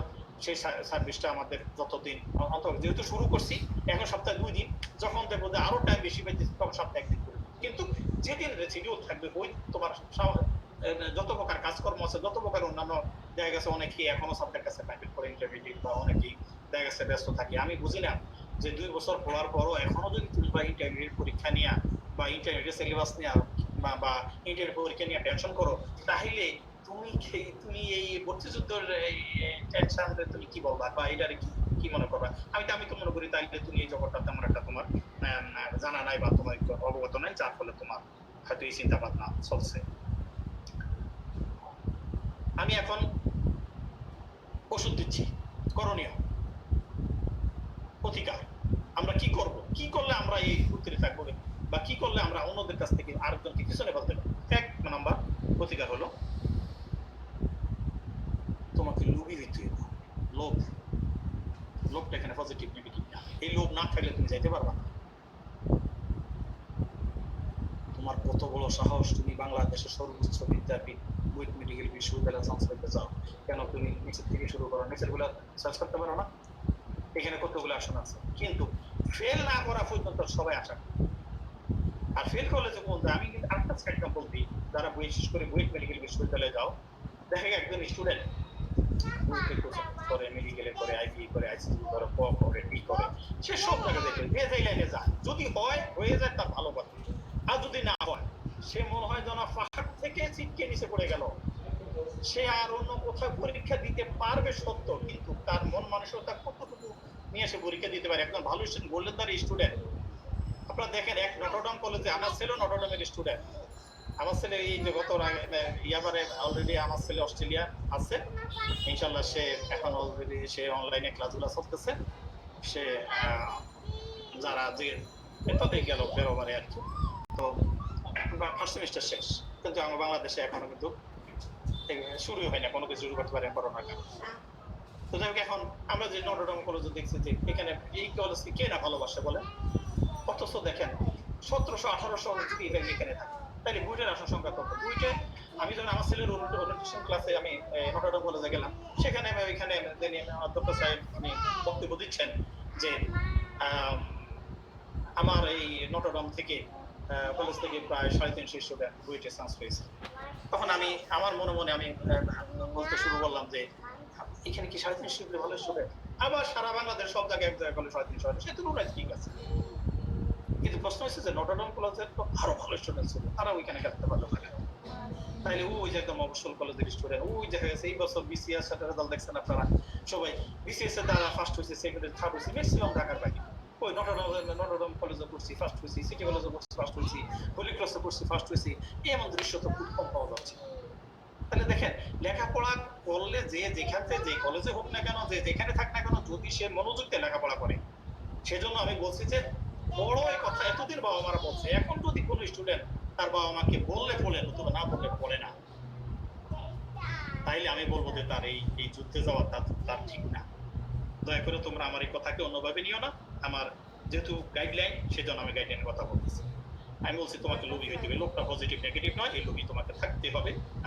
সামনে আমাদের 10 নম্বর বিভাগ সংখ্যা, যেমন আমাদের দেশকে যখন বিপদ সংকেত দেয় যে বৃষ্টি বাদল হয়, ঘূর্ণিঝড় হয়, কক্সবাজারে 10 নম্বর সিগন্যাল প্রায় আসে। 10 নম্বর সিগন্যাল, তারপর দেখছেন ওইখানে 10 নম্বর সিগন্যালটা যখন হয় তখন কি করতে হয়, ঠিক এখানে ভর্তিযুদ্ধে যারা যাবে আমি তাদেরকে আজকে 10 নম্বর সিগন্যাল দিয়ে দিলাম, তুমি কি করবা? তুমি দেখো, তুমি ঢাকা, আবার বলছি ঢাকা বিশ্ববিদ্যালয়ে পড়বা লাইফে, আদার্স ইউনিভার্সিটিতে পড়বে লাইফে, নর্মাল কলেজে লেখাপড়া করতে পারবে লাইফে, জীবনে সোর রাস্তা জানিয়ে আসছে, সোর হইবে না, বাট্টার হইবে, ভালো হইবে না, খারাপ হইবে, আগামী ভর্তিযুদ্ধে প্রমাণ হয়ে যাবে তোমার জীবনের মতটা কোন দিকে যাচ্ছে। আমরা যারা নামাজ পড়ি, ওই টাইম তো মনে অনেক হয়ে গেছে না, কত আশা করি বিরক্ত হচ্ছে না, দয়া করে আরেকটু সময় নিচ্ছি। হ্যাঁ, আপনারা মানে অন্তপক্ষে এই আরে অল্প সময়ের মধ্যে শেষ করবো। আমরা যারা নামাজ পড়ি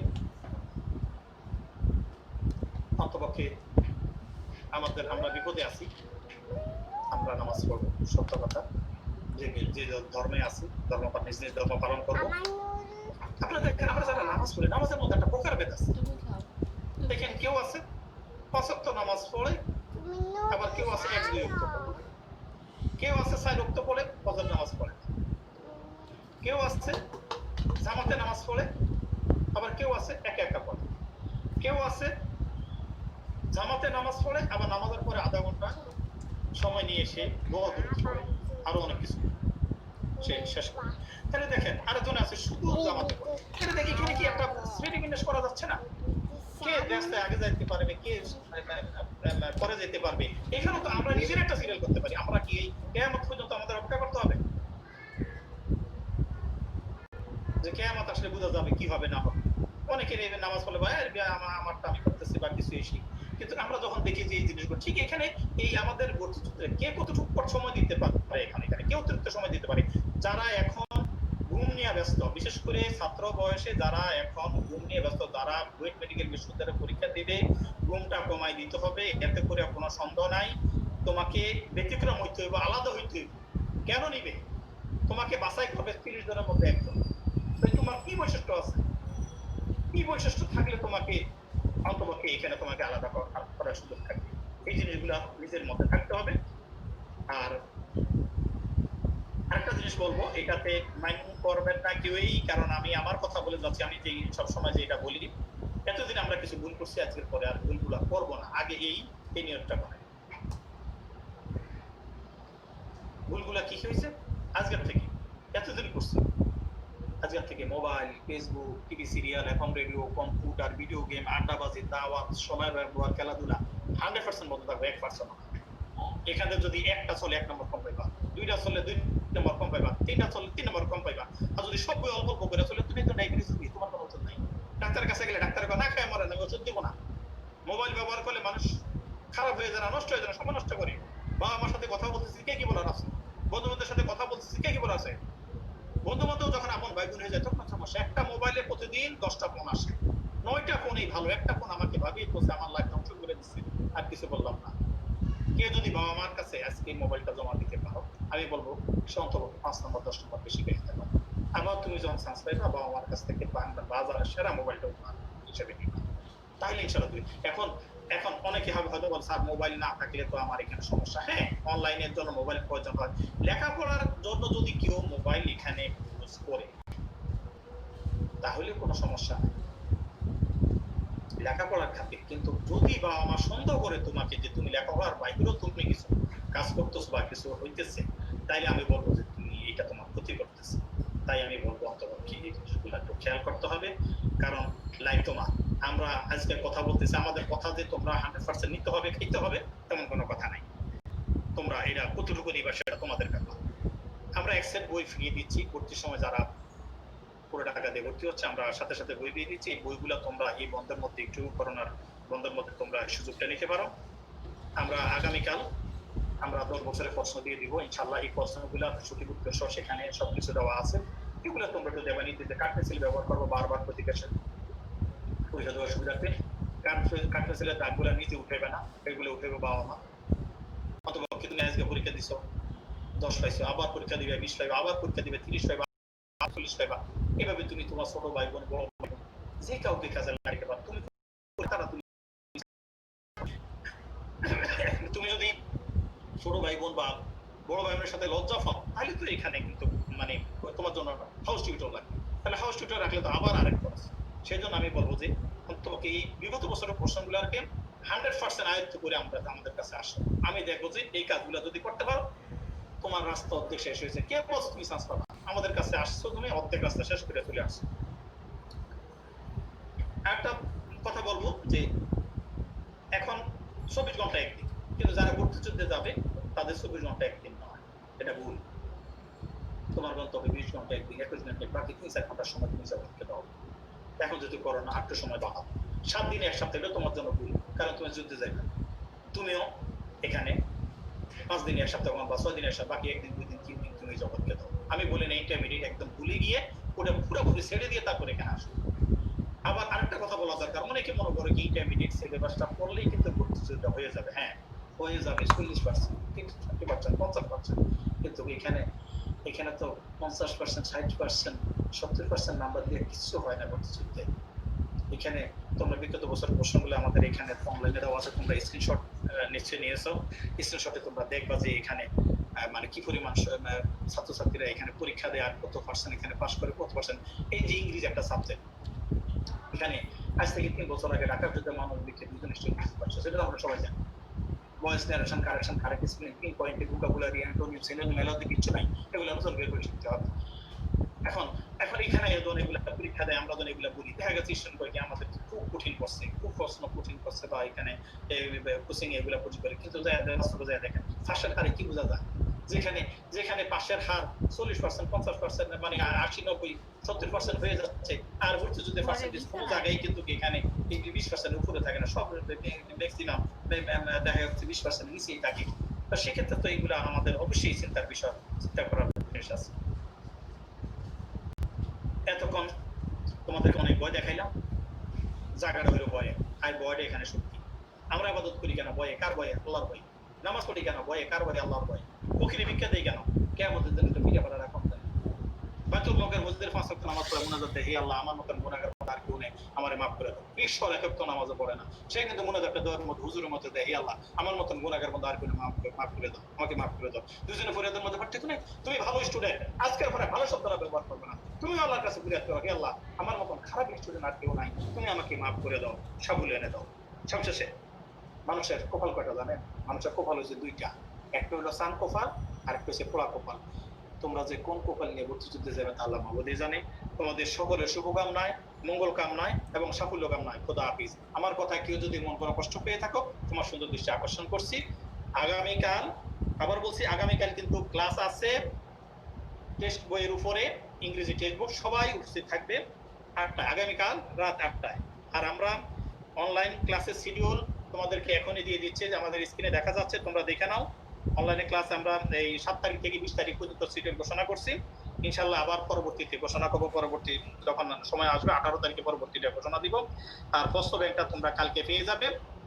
আর ইনশাআল্লাহ আবারও বলছি, অনেক কথা বলা ছিল আসলে, মানে এই অপসময় বা এই আমার কথায় দয়া করে কেউ মনে কোনো কষ্ট নেন না, বা আমাদের জন্য দোয়া করুন। আমাদের কথা যদি বিন্দু মাত্র উপকার হয়ে থাকে, তাহলে আমি মনে করি আমাদের আজকে পরিশ্রম সার্থক। আমাদের এই আজকের এই ক্লাসটা অন্তিম করতে গিয়ে আমাদের অনেক শিক্ষক,